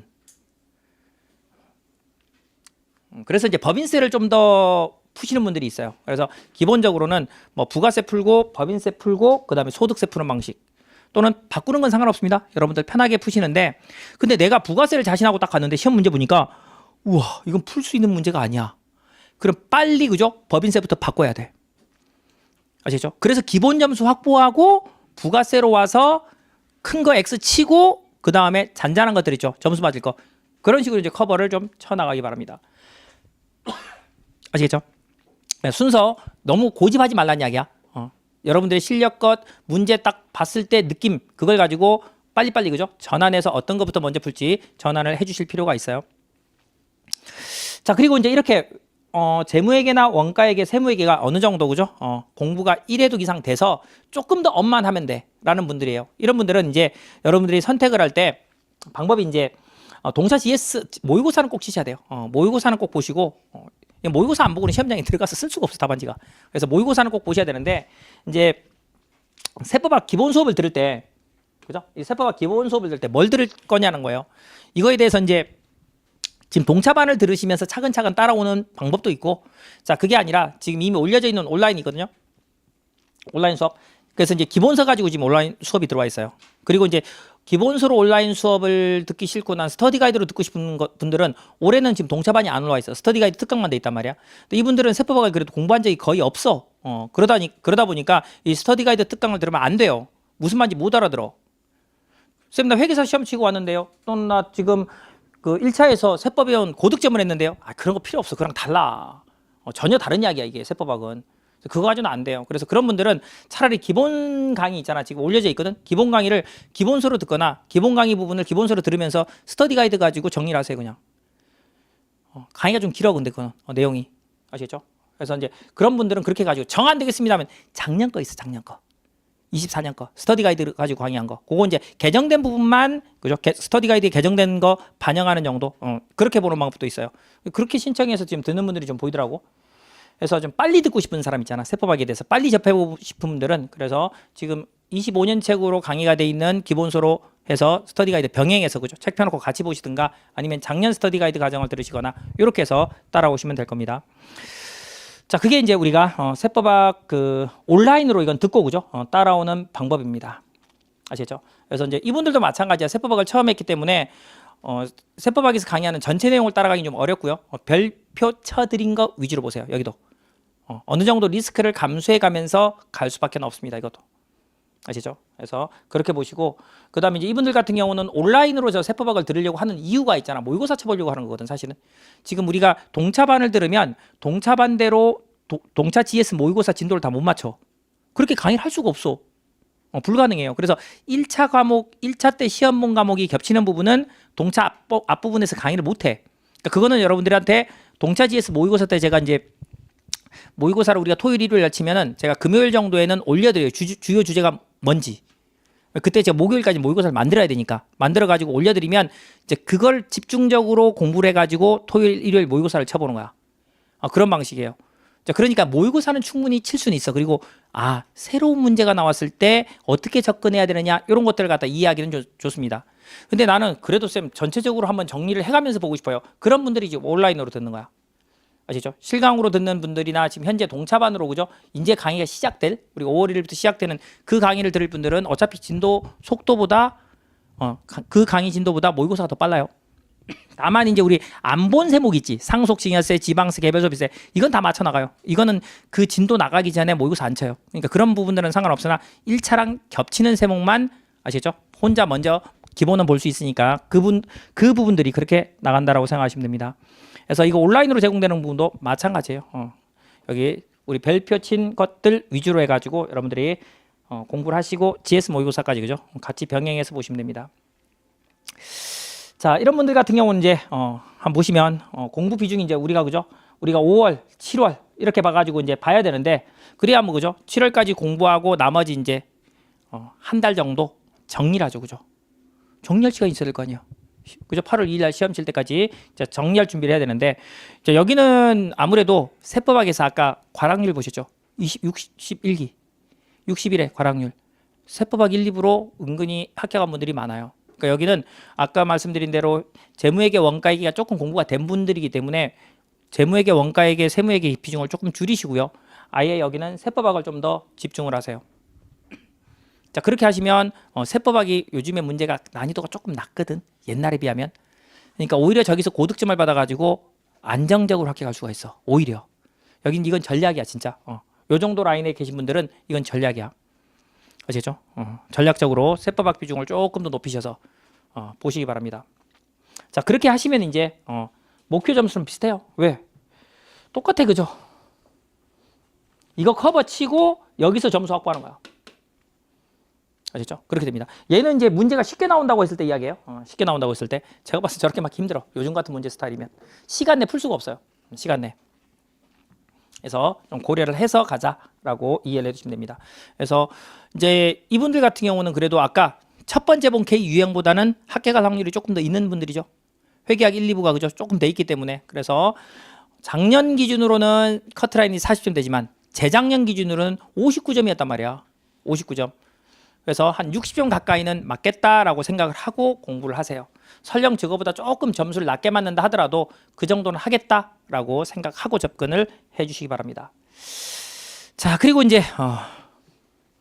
산전수전 겪은 분들이죠, 그죠? 산전수전 겪은 분들 말 그대로 이제 우리 유해생분들 이상들. 뭐 유해생은 이제 어느 정도 지금 뭐 공부를 하고 있으니까 상관이 없는데 이분들이죠, 그죠? 이분들 3차생이 뭔지 아시죠? 2차 시험 2번 쳐서 떨어져서 다시 올해 1차 쳐가지고 살아 돌아온 분들이야. 3차생만 있어요, 그죠? 아니야. 4차생도 또 그렇게 시험 친 분들이 있고 그 다음에 5차생도 있어요. 5차생도.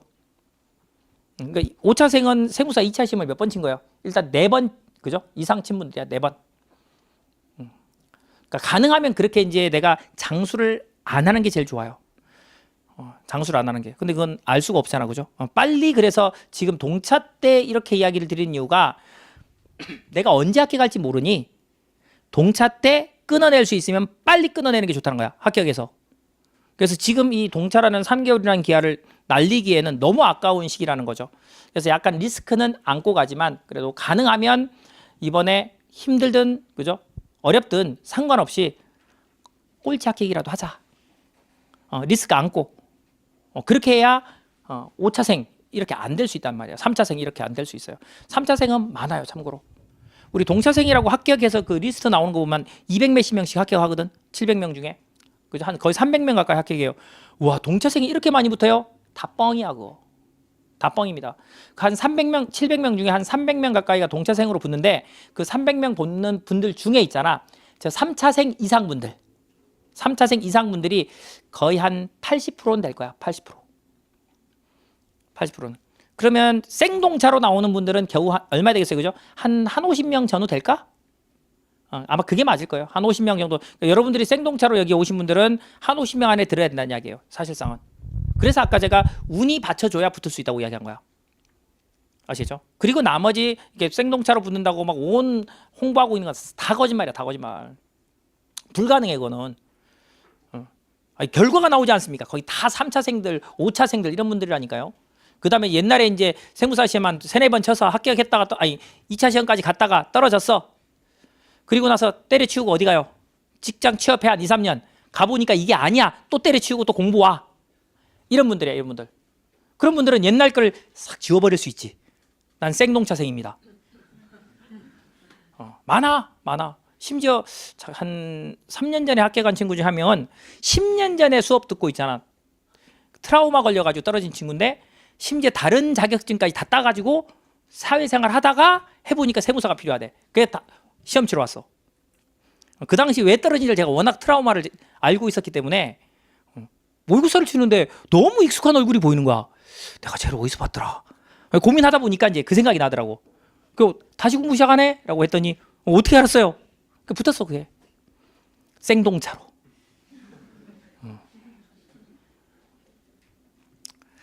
이제 그렇게 이제 여러 가지 형태의 유형들이 생동차에는 포함되어 있기 때문에 말 그대로 이름 붙이는 생동차는 거의 없다라고 생각하셔야 됩니다. 그러니까 많아야 우리 70명 중에 한 40-50명, 50명대 전후 이 정도예요. 근데 있긴 있어, 그죠? 그러니까 적은 수는 아닙니다. 한 10%대 왔다 갔다 수준 되기 때문에 자, 그렇게 보시고 이제 여기 3차 이상 분들이죠. 살아 돌아온 분들이죠. 이분들은 이제 못 나, 시험 합격하기 전까지는. 때려주기도 합격해야 돼, 나는. 그런 분들이에요, 사실. 자, 이분들 같은 경우는 이미 재무회계나 원가회계나 세무회계가 공부가 좀 돼 있어요. 근데 이거 확실하게 가져가야 돼. 무슨 말이냐면 옛날에 내가 세무회계, 재무회계 해놓은 게 있고 작년에 2차 시험 때까지 떨어졌지만 해본 게 있기 때문에 올해는 안 그러겠지. 작년 실력 믿으면 안 돼요. 지금 남은 기간 동안에 있잖아. 그래도 거의 매일 가져가야 돼, 이거. 매일 이 3가지, 그죠? 전부 다 전체적으로 공부해야 됩니다. 전체적으로, 전반적으로. 오히려 기본 문제 위주로, 이분들도. 그래야 동차라는 이름으로 해서 붙을 수가 있습니다. 아시죠? 그래서 전반적으로 여러분들이 공부를 좀 해주시고 이 3차생들 분들 중에 있잖아. 이런 분들이 있어. 보면 쌤, 나 3차생인데요. 사실 나 동차 시험도 안 치었고요. 유예생 때 막판에 몇 개월 공부해 시험 쳤는데 떨어졌어요. 그리고 나서 이 시험을 때려치우려고 했는데요. 또 그게 아닌 것 같아서요. 다시 1차 시험을 합격해서 돌아온 3차생입니다. 저는 어떻게 공부해야 되죠? 뭘 어떻게 공부해, 그죠? 생동차지 뭐, 그거는. 그러니까 실력이 그렇다는 이야기야. 공부를 안 했다는 이야기죠, 그죠? 그래서 이 3차생 분들 같은 경우는 원래는 3차생들이 실력이 제일 좋은 실력이거든. 왜 2차 시험장에서 내가 어떻게 하면 떨어진지를 2번이나 봤단 말이야. 그죠? 그래서 실력이 상당히 좋은 애들이야. 자기는 실력이 없다고 생각해. 근데 상당히 실력이 좋은 분들이야. 실질적으로 가장 실력이 좋은 분들은 제가 봐서는 4차생 분들이 실력이 최고야. 쌤은 5차생, 6차생은요. 그분들은 실력이 이제 꺾이기 시작했어. 그래프가. 진짜요. 그래프가 꺾이기 시작한 분들이고 거의 한 3차, 4차생들이 있잖아. 거의 최고 실력 수준이야. 그때 못 붙으면 붙기 힘들어요. 그 이후부터는 이제 운까지, 진짜 운까지, 그죠? 생동차라고 하는 분들이 원하는 운까지 있잖아. 이분들은 가지고 있어야 붙을 수 있어. 근데 3차생, 4차생들은 그래도 자기 실력으로 붙을 수 있단 말이야. 이분들은. 그래서 이분들은 공부를 해놓은 게 있어요. 있기 때문에 이건 이제 제가 이야기드린 아까 순수 생동차 같은 3차 말고 공부를 한 분들이야. 공부를 한 분들 기준으로는 재무회계나 원가회계나 세무회계는 전반적으로 기본 문제를 처음부터까지 다 푸세요. 기본 문제를. 요즘에 시험 문제가 아까 이야기드렸는데 지엽적인 파트에서 그죠? 기본 문제가 나오거든. 지엽적인 파트에서 기본 문제가 나와. 그래서 그거는 맞춰야지. 이분들은 가능하거든. 아까 생동차 분들은 이게 안 돼. 이거 아예 보지 마, 이거. 이런 건 보지 마시고 지금 3차생 이상 분들 있잖아. 얇고 넓게 가. 기본 문제 위주로. 그런 성향의 문제들이 요즘 많이 나오고 있기 때문에 생각보다 도움이 돼요. 자, 그렇게 해서 가시고 그 다음에 우리 세법학 관점으로 돌아오면 이분들은 이제 공부할 방법이 여러 가지예요. 그죠? 나는 처음부터 공부를 다시 해보겠습니다라고 생각하는 분들은 지금 올려져 있는 온라인상의 기본 강의를 들으시고 기본서 가지고 그게 아니라 나 좀 정리가 이미 옛날 거 리뷰만 하면 돼요 하는 분들은 그냥 스터디 가이드 특강 들으면 돼. 이분들이 스터디 가이드 특강 듣는 것들이야. 아시죠? 그러려고 제가 지금 온라인에 올려놓은 거거든요. 그래서 스터디 가이드 특강 가지고 정리하셔도 이분들은 충분합니다. 그리고 이제 모의고사 연습이죠, 그죠? 모의고사 연습. 이 모의고사 연습이 뭐 동차 GS로 모의고사 연습하는 분들이 있고 그 3순환으로 모의고사 연습하는 분들이 있는데 사실 뭐 제가 설명에 올려놓은 것도 마찬가지지만 얘나 비슷해요. 얘는 한 60% 이상 비슷해요. 60% 이상. 같기 때문에 어느 것을 선택하든 크게 상관없습니다. 다만 차이가 그러면 하나로 합치면 되지. 아니야, 차이가 많아. 여기는 뭐냐면 문제는 비슷하지만 여기는 실제 시험처럼 문제를 줘요. 뭐가 출제됐는지도 없어요, 여기는. 그래서 진도가 누적 진도이기 때문에 진도 범위가 상당히 넓어. 근데 여기 있는 동차 GS는 진도 범위가 적어. 누적 진도긴 하지만. 그리고 아까 말씀드린 대로 토요일 일요일 모의고사 치니까 제가 늦어도 목요일 금요일까지 문제를 만들면 그쯤에 어떤 쟁점 주제가 있는지를 올려드려. 그래서 공부하다 보면 막 회계학 1, 2부도 공부하다가 모의고사 치러 가려면 세법학 다 못 외웠는데 어떡하죠 쌤, 이런 분들을 위해서 그렇게 주제를 올려드려요. 그럼 그때 이제 그거라도 암기해서 시험장에서 모의고사로 쳐보라는 이야기야. 그렇게까지 하는 이유는 그 주제가 시험에 나오거든. 실제 시험에서. 실제 시험 때까지 한 3개월밖에 안 남았기 때문에 이 써본 주제가 나오면 있잖아. 아무리 내가 생동차에도 달달달달 외워서 벼락치기라도 했잖아. 그게 시험장에서 어렴풋하게 써지거든요. 왜 남은 기간 이제 복습을 할 거니까. 아시죠? 그런 효과라도 어쨌든 하여튼 쥐어 짜내자는 이야기야. 생동차 분들은. 그렇게 해서 하자고 지금 주어진 거기 때문에 스타일이 달라고죠. 스타일이 아예 다릅니다. 그래서 그렇게 해서 여러분들이 접근을 좀 해두시면 돼요. 그래서 뭐 공부 방식은 기본서로 하시든 여러분들이 스터디 가이드로 하시든 상관없습니다. 여러분들이 편한 거 가지고 여러분 접근을 좀 해두시면 돼요. 아시죠? 자, 그리고 이제 뭐 가능하면 이런 분들 같은 경우는 있잖아. 그 기본서에 있는 연습서도 좀 한번 연습 문제들이 있거든요. 요즘 지금 이제 우리 기본서에 있는 연습 문제들은 요즘 스타일의 단순 법령 문제는 별로 없고 이제 과거 판례형 스타일의 문제들, 향후 우리 세법학 시험이 갈 방향 쪽으로 있는 문제들을 넣어놨고, 이 책에 이제 예제가 들어있어. 기본서에 가면 이 기본서 예제들이 이제 기출 문제라든가 그다음 요즘 스타일의 문제들을 좀 넣어놨어요. 아시죠? 그러니까 양쪽을 좀 병행해서 여러분들은 이렇게 3차 이상 분들은 공부를 좀 해두시기 바랍니다. 그래서 이분들 같은 경우는 이제 공부 비중, 그죠? 보시면 마찬가지예요. 회계학 1, 2부는 어느 정도 돼 있어요. 우리 회계학 1부가 재무회계 원가가 회계사 시험처럼 난이도가 그렇게 높지는 않거든. 걔네 회계사 시험보다는 난이도가 좀 낮단 말이야. 그래서 공부 비중을 좀 줄여도 가능해요, 이거는. 그리고 오히려 그 비중을 세법학으로 많이 몰지 마시고 세무회계다 좀 몰아주세요. 세무회계. 아시죠? 맞죠? 세무회계다 좀 몰아주세요. 회계학 2부에다가. 그렇게 하면 회계학 2부가 조금 어렵게 나와도 있잖아.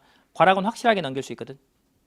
그렇게 하면서 세법학을 공부하시면 이미 옛날 기억을 회복시키는 거예요, 이거는. 이분들 같은 경우는. 그렇게 해서 이제 하나씩 여러분들이 공부를 하시면 됩니다. 그럼 이분들 같은 경우는 뭐, 그죠? 기본 점수는 똑같이 나올 것이고, 그래도 충분히 세법학 1, 2부에서 점수가 잘 나올 수 있기 때문에 합격을 해도 상위권으로 합격할 수 있어요. 이분들은. 스스로 이제 슬럼프만 안 빠지면 충분히 높은 점수를 맞을 수 있습니다. 아시겠죠? 그렇게 해서 좀 따라오시면 될 것 같고요. 그래서 방금 설명드린 한 3가지 방향들 있잖아요. 이거 나중에 홈페이지 올라오니까 여러분들이 거기서 내가 여기서 어느 것에 맞는지 성향들을 보셔가지고 거기에 맞는 방식 중에 요걸 참고하셔서 여러분들한테 최적화된 방법을 선택을 하세요. 생동차분들은 리스크를 좀 안고 가야 된다라는 건 생각하셔야 돼. 내가 공부한 게 시험에 안 나와서 어떡하지? 그런 건 고민하지 마요. 그리고 리스크를 안 왔다면 있잖아. 해야 될 게 하나 있어. 그게 뭐냐면 리스크를 안고 많이 스킵을 한 분들은 8월 2일 날 시험을 치시고 한 2, 3주 쉬고 나면 할 일이 없거든. 심심해. 왜 내가 한 거는 시험 공부한 거밖에 더 있어요. 맞잖아. 그죠? 한 2, 3주 뭐 친구들 만나서 놀아도 한계가 있어. 그래서 한 2, 3주 쉬고 난 다음에 한 8월 마지막 주나 9월 첫째 주부터 안 한 파트 있잖아. 스킵한 파트. 스킵한 거. 그거를 9월, 10월까지는 해두세요. 9월, 10월까지는. 그러니까 9월, 10월까지는 해놔야 돼. 11월 넘지 않게. 아시죠? 왜? 11월 달이 되잖아. 공부가 안 돼. 난 떨어졌는데 난 왠지 합격한 것 같아. 진짜라니까요? 희한하게 나는 떨어졌는데 있잖아. 마음속은 알아. 근데 내가 그걸 부정을 해 막. 그러니까 11월 달에 공부가 되겠어 안 되겠어? 안 돼. 이게 공부가. 안 된다니까 공부가 11월 달에는. 왜 발표한다냐? 이거밖에 안 맞아요. 그래서 11월 달은 공부가 안 되기 때문에 9월, 10월 달에 스킵한 파트 있잖아. 그거를 집중적으로 좀 봐놓으세요. 진짜로. 혼자 안 되면 스터디다라도 해서. 그죠? 여러분 친구들 모여가지고 스터디다라도 해서 한 번이라도 모여가지고 스터디라도 하세요. 그렇게 해서 9월, 11월, 10월까지 해놔야 11월 달에 발표 나고 나서 붙으면 어차피 공부한 게 합격하고 써먹는 거야, 이거. 이 세법이나 회계는 있잖아. 평생 써먹을 일이야. 그래서 절대 손해본 게 아니야. 그 다음에 떨어지면 유예생이 되는데, 유예생이 될 때 부족 부분을 커버해놨을 때 유예생과 부족 부분이 커버 안 된 유예생은 실력이 완전히 달라. 비교가 안 돼요.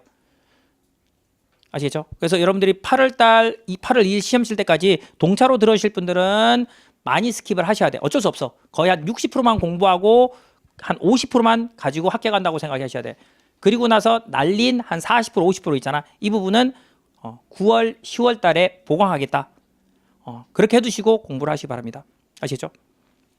자, 그렇게 해주시면 좋고, 그 다음에 이제 실제 우리가 답안지를 그동안 써서 합격을 한, 그 다음에 떨어진 그과 관련된 이 채점하신 분들의 그죠? 과거 채점평 이야기를 좀 해볼게요. 어떤 식으로 어떤 내용이 답안지에 들어가 있어야 되는지 이야기를 간단하게 한번 봅시다. 자, 이제 이 과거 출제 교수의 채점평인데요. 일단 국세기본법 기준으로 한번 보시면요. 자, 지금 나오는 시험 문제들은 있잖아. 거의 다 단순 사례형 문제야. 이 사례형 문제. 사례형 문제. 그리고 이제 그 사유 써라 이런 것들이 많이 나와요. 사유. 단순 사례형 문제고 그 사유 쓰시오. 이런 것들이 나옵니다. 그리고 이제 사유 쓰라는 것 중에 이 케이스가 지금 과세전적부 심사 청구거든. 국세기본법에서. 우리 지금 올해 나올 여지 상당히 높은, 제일 높은 국기법에서 거의 넘버 1, 2를 다루는 주제야 이게. 그래서 이거 끌고 온 거야. 이 과세전적부 심사 청구에서 청구 대상에서 제외되는 거 있거든. 이거 무조건 남겨놔야 되거든. 나중에 별 2개, 3개처럼 볼 거야 이거. 근데 이 주제 쓰라고 하거든. 근데 이거 자 상세히 설명하지 못한 답안지를 보인다 그러죠. 이거 그냥 그대로 외워놔야 돼. 아시죠? 이 사유는 무조건 외워놔야 돼 이거. 필수 암기사항 중에 하나입니다. 그래서 암기해야 될 건 어쩔 수 없어요. 세법학이 이해를 위한 과목인 건 맞아. 근데 이해 가지고 답안지 써? 절대 못 씁니다 이거. 못 써요. 이해해놓고 많이 봐서 결국 암기를 해야 돼. 아시죠? 이제 그런 주제들 중에 하나입니다. 자, 그리고 이제 두 번째 그죠? 여기 그런 이야기 써놨는데 뭐 있죠? 모르는 문제가 나오더라도 당황하지 말고 문제에서 답안을 뽑아내도록 자 노력하는 자세가 필요하지 않나 생각합니다. 무슨 말인지 아시겠죠? 소설 써도 돼. 지금 그 이야기잖아 지금. 야 백지 내지 마. 지금 그 이야기 아니야. 이거 제가 쓴 게 아니야 이거 지금. 채점자가 이렇게 이야기한 거야. 야 제발 백지 좀 내지 말고 수험생이면 수험생답게 모르는 문제가 나왔어. 좀 써봐 좀. 뭘 가지고? 문제 가지고. 요구사항 가지고. 요구사항 가지고 써내라고 한다니까 실제. 이렇게. 아시죠? 자 그렇게 해서 여러분들이 답안지를 구성할 필요가 있고요.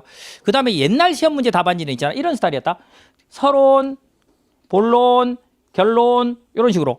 그 다음에 쟁점이 뭡니까? 근거 법령은 뭡니까? 판단 어떻게 합니까? 이렇게 이제 답안지를 구성했었어. 근데 저 답안지 구성된 스타일은 뭐 강사들이 만든 스타일이 아니에요. 저거는 그 판례세법이라고 지금도 책이 나올 거야 아마. 시중에 책이 있는데 그게 세법학 교수 한 20몇 명이 모여가지고 만든 책이야.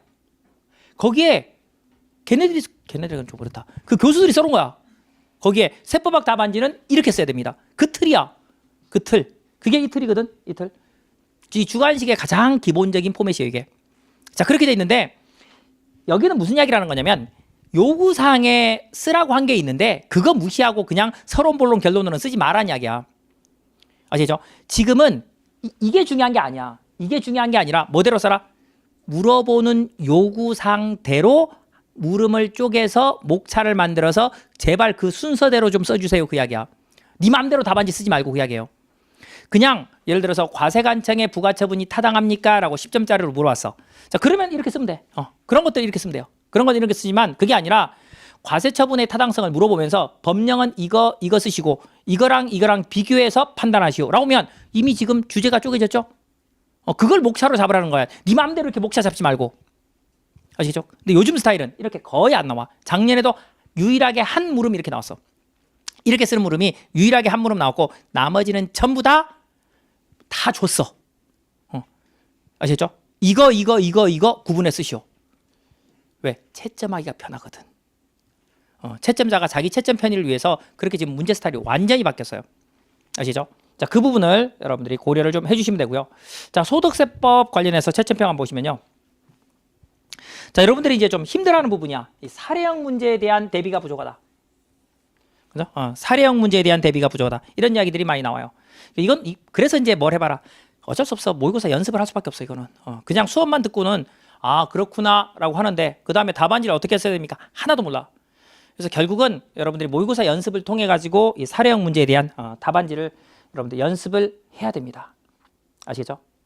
자 그리고 이제 그 문제에서 주어진 아까 과세관청의 부가처분이 타당합니까? 타당하지 않습니까? 라는 문제가 나왔다고 쳐봐요. 그러면 자 결론은 뭐예요?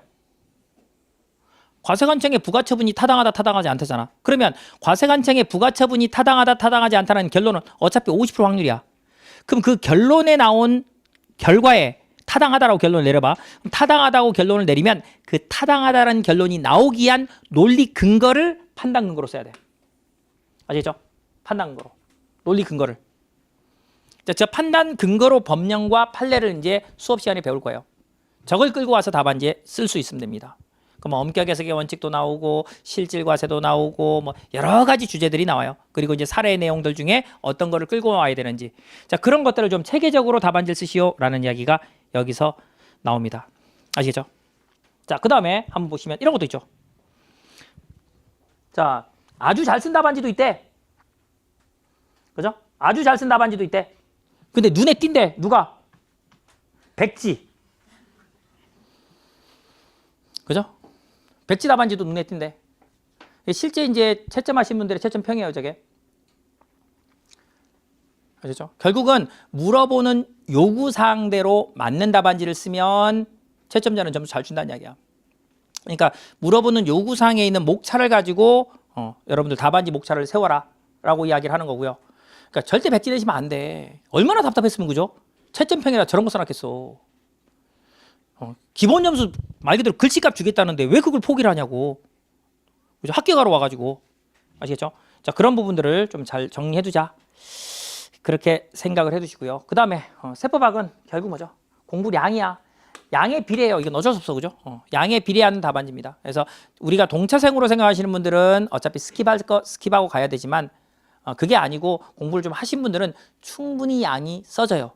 근데 이게 많이 쓰다 보면 있잖아. 공부하신 분들은 너무 많이 써서 문제다. 시간 내 다 못 써. 네 문제를 푸는데 마지막 4번 문제 풀 때 시간이 10분밖에 안 남아. 이거는 많이 한 게 아니라 이건 연습을 안 해가지고 실수한 거야. 이거는 큰일 날 일이야. 그러니까 30점짜리 배점은 한 25분 안에 답안지 써야 되고요. 20점짜리 배점은 한 17, 8분 안에 답안지를 종료해야 돼. 왜? 100점 만점을 몇 분에 치는 거예요? 100분 아니야 우리 시험. 100점 만점을 몇 분에 치는 거예요? 90분에 치는 거야. 90분. 30점을 30분 치면 어떻게 돼요? 마지막 문제는 아웃이야. 아웃. 무슨 말인지 아시겠죠? 그래서 시간 내 쓰는 게 상당히 중요하다니까. 회계학 1, 2부는 더 심하고 세법학 1부도 빠듯해요. 세법학 2부는 시간적 여유가 좀 있어. 알면 알고 모르면 못 쓰기 때문에 세법학 2부는 그래도 좀 나은데 세법학 1부 같은 경우는 상당히 갭이 큽니다. 아시겠죠? 그래서 자, 여러분들이 이제 이 법률적 지식 이게 이제 우리 동차생들이 빨리 얻기가 참 힘든 부분이죠.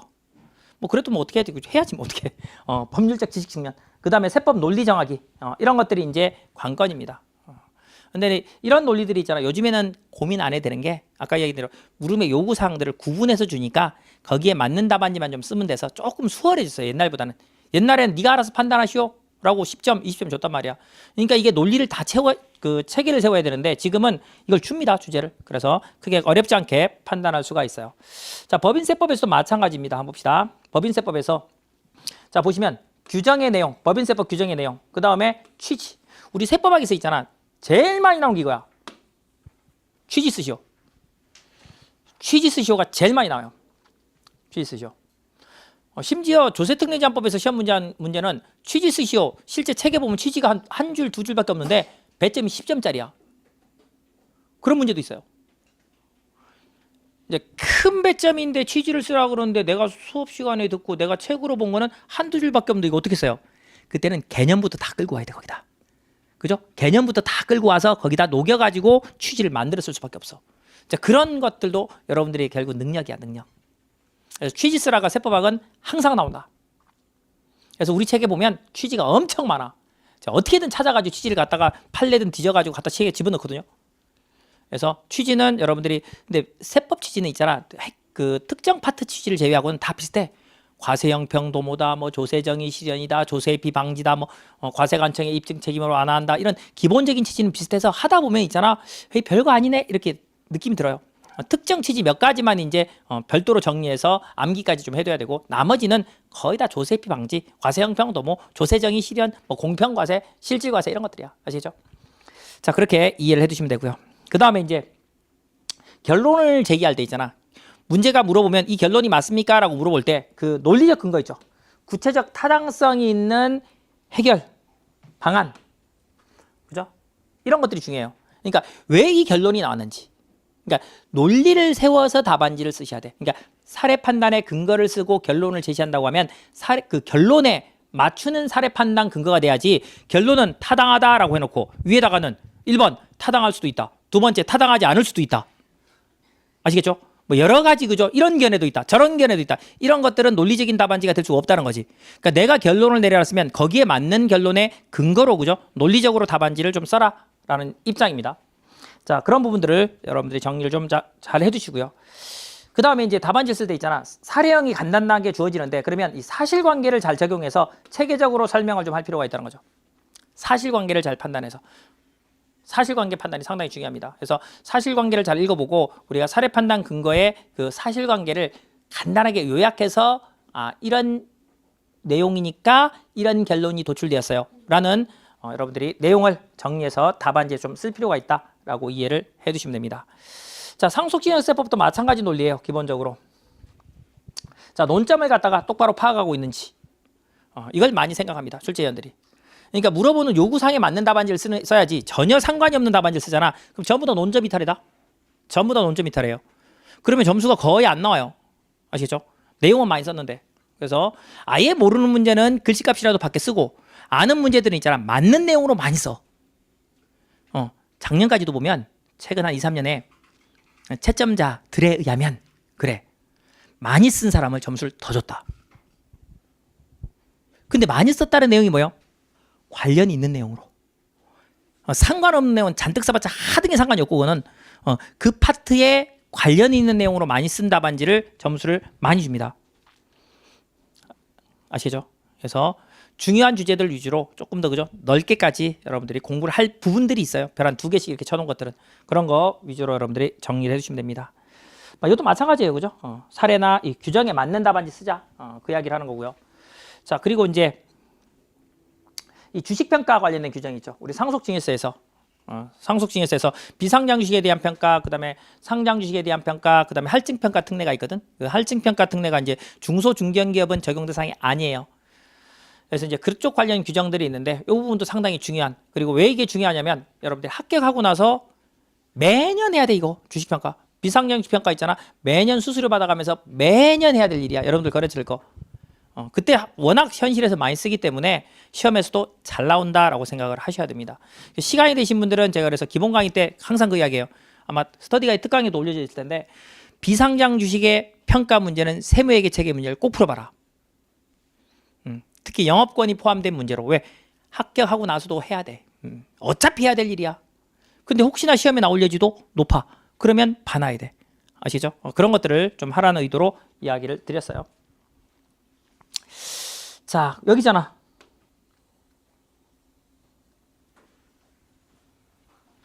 뭘 동감신지 이해돼요? 안 보이나? 뭐라고 써놨는지 이렇게 되세요. 문제와 관계없이 본인이 암기한 내용만 일방적으로 서술한 수험생도 있어서 채점에 아쉬움이 있었다.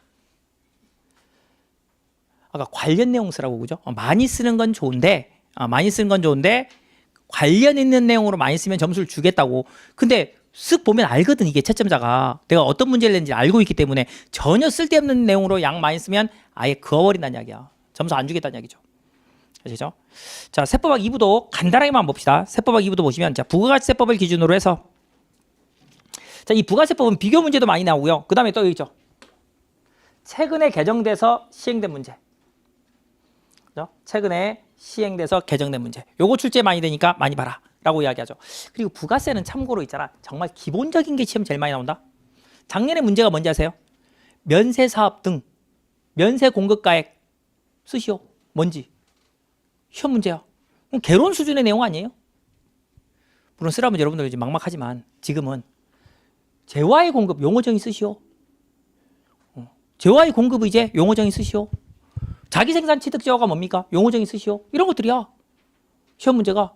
이건 뭐 거의 개론 수준 정도밖에 안 되잖아. 우리 부가가치세 문제 중에 있잖아. 한 반 이상이 그런 문제야. 부가세는 판례가 시험에 잘 안 나와. 강의 때는 판례도 많이 설명드리는데 실제 부가세는 단순 법령이야. 좀 심하게 표현하면 세법 개론서만 가지고도 커버가 가능해. 그래서 앞에서 이야기 드린 대로 부가세를 좀 고득점 하자라고 이야기를 할 수 있었던 거예요. 아시죠? 그러니까 이 부가세는 이 최근에 개정된 거, 그 다음에 기본 개념, 그죠? 이런 내용들을 갖다가 좀 잘 가져가자. 강의 때 설명 많이 드리겠지만 재화의 공급 이제 있잖아. 간주 공급 있죠? 이것도 이제 다시 나올 때 됐거든. 필수 주제들 그런 것들 위주로 좀 보자라고 생각하시면 됩니다. 그 다음에 이제 부가가치세는 뭐예요? 두리뭉실하게 쓰지 말아요. 왜 명확하잖아. 이거는 세법 개론부터 봐가지고 그죠? 세법 개론 때부터 공부해서 명확하잖아. 자기생산취득재화가 뭔지, 재화의 공급이 뭔지, 사업자의 용어정의가 어떻게 되는지, 사업장의 개념이 뭔지 명확하거든 이거는. 그래서 그 명확한 용어정의를 그죠? 여러분들만의 글로 풀어 쓰지 마시고 키워드는 정확하게 써. 나머지 앞뒤의 문장은 여러분들 말에 써도 돼. 근데 그 법문에 있는 키워드들이 있거든. 단어. 그죠? 키워드 단어는 정확하게 쓰고 나머지는 여러분들이 풀어 쓰시고. 아시죠? 그렇게 해서 답안지를 쓰시면 됩니다. 그리고 이제 물어보는 내용들이 우리 뭐 매입세 불공제, 그다음에 그죠? 그다음에 사유, 사실과 다른 세금계산서 관련된 예외적 공제사항의 취지. 보시면 다 취지야. 그죠? 취지 이런 것들. 그죠? 이런 거 쓰시오. 그다음에 또 하나 볼래요? 자, 이 글씨가 뭔지 모르겠는데 물음 4번이 있는데 물음 4번의 배점은 5점이래. 자, 물음 4번의 배점이 5점이래. 그러면 한 몇 줄 쓰면 돼? 내용 쓴 내용으로 있잖아. 한 5줄, 6줄 쓰면 돼. 내용을 보통 글씨야? 글씨 큰 분들은 더 써야 되고 글씨 작은 분들은 한 3줄만 써도 되겠지만 보통 일반적인 글씨로 있잖아. 한 5점짜리 배점이면 5줄에서 6줄. 글씨 내용 쓴 걸로 한 5줄, 6줄 쓰면 되거든. 자, 그런데 뭐라고 써있냐면 이렇게 써요. 물음 4번에 더 많은 시간과 답안을 분량을 할애한 수험생이 다수 있었다. 물음 4번은 아무리 답안을 잘 작성해도 5점이 만점이다. 뭘 지금 설명하는지 이해되죠? 5점짜리 배점이면 있잖아. 몇 분 내 답안지 써야 돼? 한 4분 내 답안지 써야 돼. 이걸 7, 8분 투입해봤자 하등의 소용이 없어. 그래서 아까 시간 내 답안지 쓰자. 기억나요? 시간 내 답안지 쓰자. 그걸 이야기하는 거야. 시간 내 답안지 써요.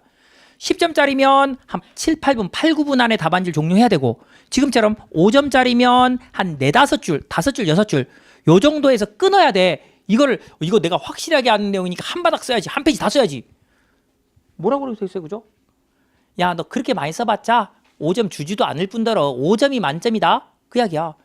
주관식 문제에서 참고로 있잖아. 5점짜리 배점에 5점 만점은 없어. 한 번씩 이제 특이한 채점하신 분들이 들어가면 줄 수 있는데 그런 경우를 제외 없어. 5점 만점이면 있잖아. 거의 몇 점이 만점이냐면 한 4점 정도가 만점이라고 생각하면 돼. 주관식은 100점의 개념이 없거든요. 아시죠? 한 4점 정도가 만점이야. 퍼펙트하게 쓰면. 그 퍼펙트는 뭐예요? 우리 책이 퍼펙트가 아닙니다. 스터디 가이드란 기본서가 퍼펙트가 아니라 법 조문을 그대로 쓰는 게 퍼펙트야. 근데 그건 불가능해. 그죠? 그럼 내가 아무리 많이 맞아도 5점짜리면 몇 점 맞겠어? 한 3점 맞는 거야. 정말 내 스스로 퍼펙트해. 그러면 4점 맞을 수 있겠지만 거의 3점 맞는 거야. 5점짜리면. 아시겠죠? 자, 그렇게 해서 그 양에 맞게 아무리 아는 내용이라고 해서 너무 많이 쓰지 마. 그 이야기예요. 필요한 범위 내에서 시간 내 쓰라는 이야기입니다. 나 시간이 돼요. 그럼 써도 돼. 시간이 되면. 시간이 안 되는 분들 기준으로 이야기를 한 겁니다. 자, 개별 소비세법도 마찬가지인데요. 자, 이것도 자, 뭐라고 하거든요. 좀 더 정교한 학습이 필요해. 이건 왜 이러냐면 이 개별 소비세라는 세목이 우리 공부 안 했잖아, 아직까지. 그죠? 공부를 안 해서 무슨 말인지 잘 모르는데 양이 적어. 그리고 규정이 비슷해. 규정들이. 미납세 반출 절차하면 그때부터 면세까지 다 똑같아. 기본 포맷이. 그러다 보니까 그 규정에 대해서 정확하게 알고 있어야 돼. 정확하게. 작년에 뭐 나왔냐? 캠핑용 자동차 나왔거든. 캠핑용 자동차 우리 시험에 출제가 됐어. 그럼 그 규정 정확하게 알고 있어야 돼. 물론 그 작년에 별 3개짜리였어. 그래서 뭐 대부분 수험생이 다 썼어. 썼는데 어쨌든 그런 주제들이 있단 말이야. 천연가스 뭐 시험 치기 채 한 달도 안 된 시점에서 판례로 설명해 줬단 말이야. 이런 판례도 있다. 근데 그게 시험이 나왔더라고.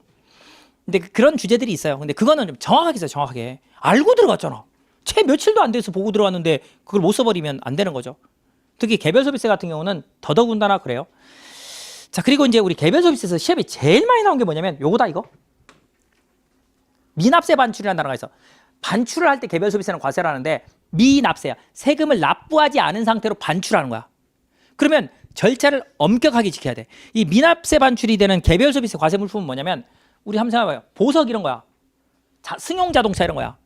또는 고급 가구. 뭐 기본적으로 한 500만 원 기본이. 500만 원짜리도 개별 소비세 안 내. 넘어서 해야 돼. 한 1000만 원대 이런 것들이야. 하나하나가 가격이 엄청난 고가들이죠. 그러니까 저 절차가 어떻게 돼서 완벽하게 지켜야 되겠지. 그래서 절차 묻는 문제가 엄청나게 나와요, 우리 시험에서. 개별 소비세는. 근데 공부가 좀 수월한 게 다 똑같아. 비슷해. 비슷합니다. 다. 내용이 비슷해서 미납세 반출만 잘 정리하면 나머지들은 갔네 조금만 수정하자 이렇게만 생각하시면 돼요. 그래서 조금 더 양이 좀 적게 공부할 수 있다라고 이해를 해두시면 됩니다. 아시죠? 거의 다 미납세 반출이야. 보시면 17 미납세 반출, 18 미납세 반출 그렇죠? 계속 그죠? 계속 미납세 반출이 나오고 있죠. 요즘에 이제 미납세 반출이 살짝 지금 뜸하거든. 아니, 뜸은 아니지 뭐 그래봤자 1, 2년 됐지만 이제 또 나올 때 됐죠, 그죠? 제일 많이 나온 파트, 개별 소비세에서 가장 많이 나온 게 이 미납세 반출 부분이다라고 생각을 하시면 됩니다. 나중에 이제 수업 때 공부할 거고요. 자, 지방세법 봅시다. 자, 뭐 시간의 제약 이런 이야기 또 나오죠, 그죠? 그러니까 이제 이때는 뭐냐면 이 당시는 몇 년도야? 15년도잖아. 요맘때만 해도 지방세 문제 난이도가 상당히 어려웠어요. 양은 적은데 있잖아. 상당히 어려웠어. 그래서 답안지 쓰기가 상당히 힘들었습니다. 고민하다 보니까 시간이 얼마 안 남았어. 그러다 보니까 막 섞여 있어. 그리고 문제가 있잖아. 여기 써 있잖아. 당사자 혼동 엄청 많다. 이거는 지방세법만의 문제가 아니야. 그러니까 당사자별 과세 문제에 대해서 설명하시오라고 이야기하면 갑을병이 나왔어. 그러면 갑은 갑대로 과세 문제, 을은 을대로 과세 문제 설명해야죠. 근데 여러분들 긴장해서 답안지 쓰니까 어떻게 돼? 섞여. 을 자리에다 갑을 써. 을 자리에다 병을 써. 무슨 말인지 아시겠어요? 이렇게 해서 답안지 우리 모의고사 채점은 많아. 은근히. 순간적으로 착각을 한 거야. 사례형에서. 그래서 당사자가 누군지 명확하게 구분하고 있잖아. 이 당사자별 과세 문제를 물을 때는 그림을 그려가지고 있잖아. 빠른 속도로 그림 그려가지고 누가 어느 상태의 위치에 처해 있는지를 보고 구분해줘야 돼. 이거 생각보다 많이 헷갈립니다. 아시겠죠? 자, 그 다음에 이제 우리 시험에 요즘에 꾸준히 나오고 있죠. 뭐요? 신탁. 이 신탁재산 문제가 정말 많이 나오고 있어. 시험 문제. 신탁재산. 작년에는 법인세에서 나왔어. 법인과세 신탁재산. 부가세도 계속 나오고, 재산세는 뭐 2년 한 해 나오고 한 해 안 나오고 한 해 나오고 그런 식으로 나오고 있고, 신탁 관련된 부분이 시험에 많이 나옵니다. 우리나라 2014년도에 신탁법이 생겼어. 그리고 나서 이제 신탁법에 근거해서 세법이 계속 수정 개정 막 이렇게 가고 있거든요. 그래서 신탁법 관련된 규정이 여전히 많이 출제되고 있다. 그래서 재개정상 신탁법 나와 있으면 정리를 추가적으로 하면 됩니다. 자, 그리고 이제 지방세는 최근에는 있잖아. 단순 서술형 문제가 안 나오는데 작년에 문제 1번이 뭐인지 아세요? 지방세.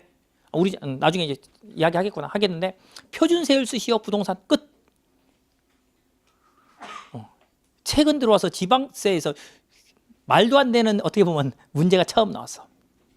근데 그런 것도 출제가 된다니까. 그래서 문제 스타일은 출제위원 마음이기 때문에 우리가 뭐라고 할 수는 없어요. 그래서 다양한 형태로 우리가 공부를 좀 할 수밖에 없습니다. 또 신탁 나오죠, 그죠? 신탁. 그죠? 그래서 이 신탁 관련된 규정의 취지, 법조문하고 사례 연관성 이런 것들을 좀 잘 체크해 두시면 신탁 관련된 부분은 강의 때 워낙 많이 설명드립니다. 이거는. 그래서 이해하는 데는 문제가 없을 거예요. 이 신탁법상 신탁하고 있잖아. 명의신탁은 다른 이야기야. 이 신탁법상 신탁을 명의신탁과 같이 묶어버리면 공부를 못해요. 전혀 다른 이야기입니다. 나중에 나오게 될 거고요. 자, 그리고 이제 마지막으로 조세특례제한법이죠. 조세특례제한법. 이 조세특례제한법은 있잖아. 사례형 문제가 나오면 뭘 해야 되냐면 엄격 해석의 원칙을 써야 돼. 사례형 문제가 나오면 보통 사례형 문제가 나오면요, 우리가 사례 판단하거든. 자, 사례 판단하고 그에 따른 이제 결론을 제시해야 돼. 결론. 요걸 제시를 하는데 요 사례 판단 때 보통 뭐 사례 판단 1번, 2번, 3번 이런 식으로 이제 우리가 사례 판단을 해 나가요. 근데 이게 조특법 문제라면, 자, 조특법 사례형 잘 안 나오거든. 안 나오는데 나올 수 있어. 올해 우리사주합 이런 거 나올 수 있어. 그래서 조특법에서 사례가 나왔다. 잘 안 나옵니다. 거의 단순 법령이야. 다 쓰라고. 근데 만약에 나온다라고 하면 여기서 거의 사례 판단 2번은 있잖아. 이거 엄격 해석의 원칙이야. 거의 100%, 거의 100% 엄격 해석의 원칙이야. 왜냐하면 조세특례제한법이 조세특례에 대한 사항이거든. 조세 감면이나 조세 규제에 관한 사항을 규정하다 보니까 감면이나 규제를 하려면 뭐 해야 돼? 법 조문대로 요건을 갖췄을 때만 적용받을 수 있어. 그래서 법문대로 하라는 이야기야. 네 맘대로 해석하지 말라는 이야기야. 우리 유추해석, 확장 해석하면 돼요, 안 돼요? 안 된다는 이야기야. 그걸 쓰는 게 여기 엄격 해석의 원칙입니다. 그리고 이제 추가적으로 쓰는 게 뭐예요? 실질과세요. 실질과세. 자, 요 두 가지가 이제 거의 요 두 번째 판단 근거로 나와요. 거의. 아시죠? 그래서 이제 요즘에 이 조세특례제한법이 사례가 잘 안 나와. 2년 전인가 가업승계 나왔어. 근데 그건 예상하고 있었어. 낼 거라고. 왜? 실무에서 난리가 났었거든. 그 대구지방국세청 케이스인데 아주 난리가 났어. 그리고 그 대법원 판례가 등장했어. 그럼 시험에 나오겠어요, 안 나오겠어? 무조건 나오지. 올해 나오느냐 내년 나오느냐의 싸움이었어. 근데 바로 나오더라고. 올해 지금 우리사주조합 그런 비슷한 케이스가 있거든. 근데 우리사주조합은 이 가업승계만큼 핫이슈는 아니야, 실무상에서. 근데 어쨌든 없던 판례가 새롭게 등장했어. 그러면 이제 그런 케이스들이 시험에 출제될 여지가 있어. 아시죠? 그런 주제들은 이제 우리 강의 때 다 설명드려놨어요. 다 설명 이미 다 돼 있는데 그런 것들 여러분들이 참고해서 봐주시면 됩니다. 아시겠죠? 자, 그런 형태로 가는 거고요. 자, 결국은 이 조세특례제한법은 거의 조문이야, 조문. 법 조문. 공부해서 이해하고 솔직히 조특법은 이해 별 의미 없어. 그냥 외워. 이건 답이 없어요. 그래서 집에 왔다 갔다 하면서 있잖아. 계속 동영상 공개 강의를 올려드린 이유가 그거야. 집에 왔다 갔다 들으시라고. 그래서 왔다 갔다 하면서 듣고 한 두세 번 들은 다음에 모의고사 치면서 암기 시작해. 일단 모의고사 나온 주제 위주로. 그 다음에 강의 때 제가 펼쳐드린 거. 그것만 해. 그리고 생동차 같은 경우는 있잖아. 생동차 분들 같은 경우는 조특법 주제를 제가 봐서는 생동차 있지. 한 20개에서 30개 정도? 요 정도만 가져가. 생동차는. 그 다음에 이제 유해생 이상 있잖아. 난 유해생 이상으로 3차생들이야. 그러면 제가 봐서 한 7, 80개는 가져가야 돼, 이거. 아시죠? 요 정도 주제는 가져가야 돼. 주제를. 아시죠? 요 정도는 들고 와야 돼. 그러니까 이거는 리스크가 너무 크잖아. 근데 어쩔 수 없어. 이렇게 하고 싶은데 못해. 이거 할 시간에 회계학 1, 2부 계산 문제 더 풀어봐. 아시죠? 어쩔 수 없어요. 그래서 물론 이제 어떤 게 좀 더 중요하라고 이야기는 드릴 거야. 나중에 뭐 AB 주제 이런 것들도 나눠 드릴 거란 말이야. 그냥 어디 책에 어느 파트에 있는 것까지 다 설명드려. 그러니까 그건 문제가 없는데 그래서 생동차는 한 요 정도. 아시죠? 그 다음에 우리 유해생 이상은 요 정도는 가져가야 그래도 마음이 좀 든든해. 여기는 왠지 불안해. 근데 여기쯤 되면은 요 정도면 그래도 설마 벗어나겠어? 라고 합니다. 여기서 벗어날 수 있어. 나는데 그러면 세무회계로 커버가 돼. 뭐 최저한세 이런 거. 그 다음에 월세 세액공제 이런 것들이 한 번씩 나오거든. 세법학에서. 세법학 때 강의 안 해 그런 거는. 왜? 어차피 세무회계에서 다 강의한 걸 뭐 굳이 세법학에서 시간도 없는데 또 강의할 필요 없단 말이야. 그래서 그런 테마들이 있어요. 그래서 그런 세무회계나 이래서 커버가 되는 것들은 세법학에서 강의를 잘 안 하는데 이제 그런 경우를 제외하고는 아직까지 다 커버됐어. 거의 다. 아시죠? 그래서 동차생들 그 다음에 유해생급 이상들 아시죠? 요 정도 조특법을 들고 들어가시면 또 시험장에서 답안지 쓰는 거는 크게 문제가 없을 겁니다. 아시겠죠? 자, 그렇게 보시고 이제 그 다음에 조특법 중에 중요한 주제 중에 하나가 스탁옵션이에요. 이 벤처기업의 스탁옵션. 요거 이제 시험에 나왔었거든. 몇 년도죠? 16년도죠. 16년도에 나오고 안 나왔어요. 안 나왔는데 여전히 이제 다시 나올 때가 된 주제 중에 하나가 이 벤처기업의 스탁옵션 주제입니다. 이것도 상당히 중요한 주제예요. 그래서 이 주제 계속 개정되고 있거든. 개정되고 있어서 여러분들이 좀 잘 정리를 해 두실 필요가 있습니다. 자, 그리고 이제 여기 있죠. 이거 그 공익사업용 토지 있잖아. 이거 3월 14일 날 또 개정이 됐어. 그래서 1세책은 다 뜯어 고쳐야 돼, 이거. 그래서 2세책은 다 반영해 놨어요. 다 반영했는데 퍼센티지 5%씩 다 올려가지고 다 바꿔놨어, 지금. 다 바뀌었습니다. 그래서 요거 어차피 여러분들이 학교가 오나면 실무상에서 있잖아. 1년에 한두 번은 신고한다, 얘네들. 수용 때문에. 수용 토지 이런 것들 양도세 신고해 주세요, 세무사님 하고 찾아옵니다. 그래서 그럴 때 쓰는 규정이 요 규정이에요. 아시죠? 자, 그리고 이제 우리 시험에서 조세특례제한법에서 역사상 가장 많이 나온 주제. 자격농지. 그죠? 자격농지. 가장 많이 출제됐어요. 이건 뭐 어차피 봐놔야 됩니다. 이 자격농지는 나중에 합격해서 있잖아. 뭐 개업했을 때 자격농지가 들어왔다. 그러면 돈이 좀 됩니다. 일반 양도세는 수수료 받아봤자 50만 원, 100만 원인데 저건 기본 500, 1000, 뭐 2000 이러거든요. 돈이 되는 주제입니다. 저게 막 시골 가서 이장님 그 확인서도 받고 막 그래야 돼. 실제 농사 졌는지 아닌지 확인해. 심지어 농약 구입한 내역서도 봐야 되고 그 추곡 수매한 내역도 받아와야 되고 막 그래. 할 일이 많아 저게. 그래서 8년 동안 진짜 농사 졌는지를 다 입증해야 돼. 저게.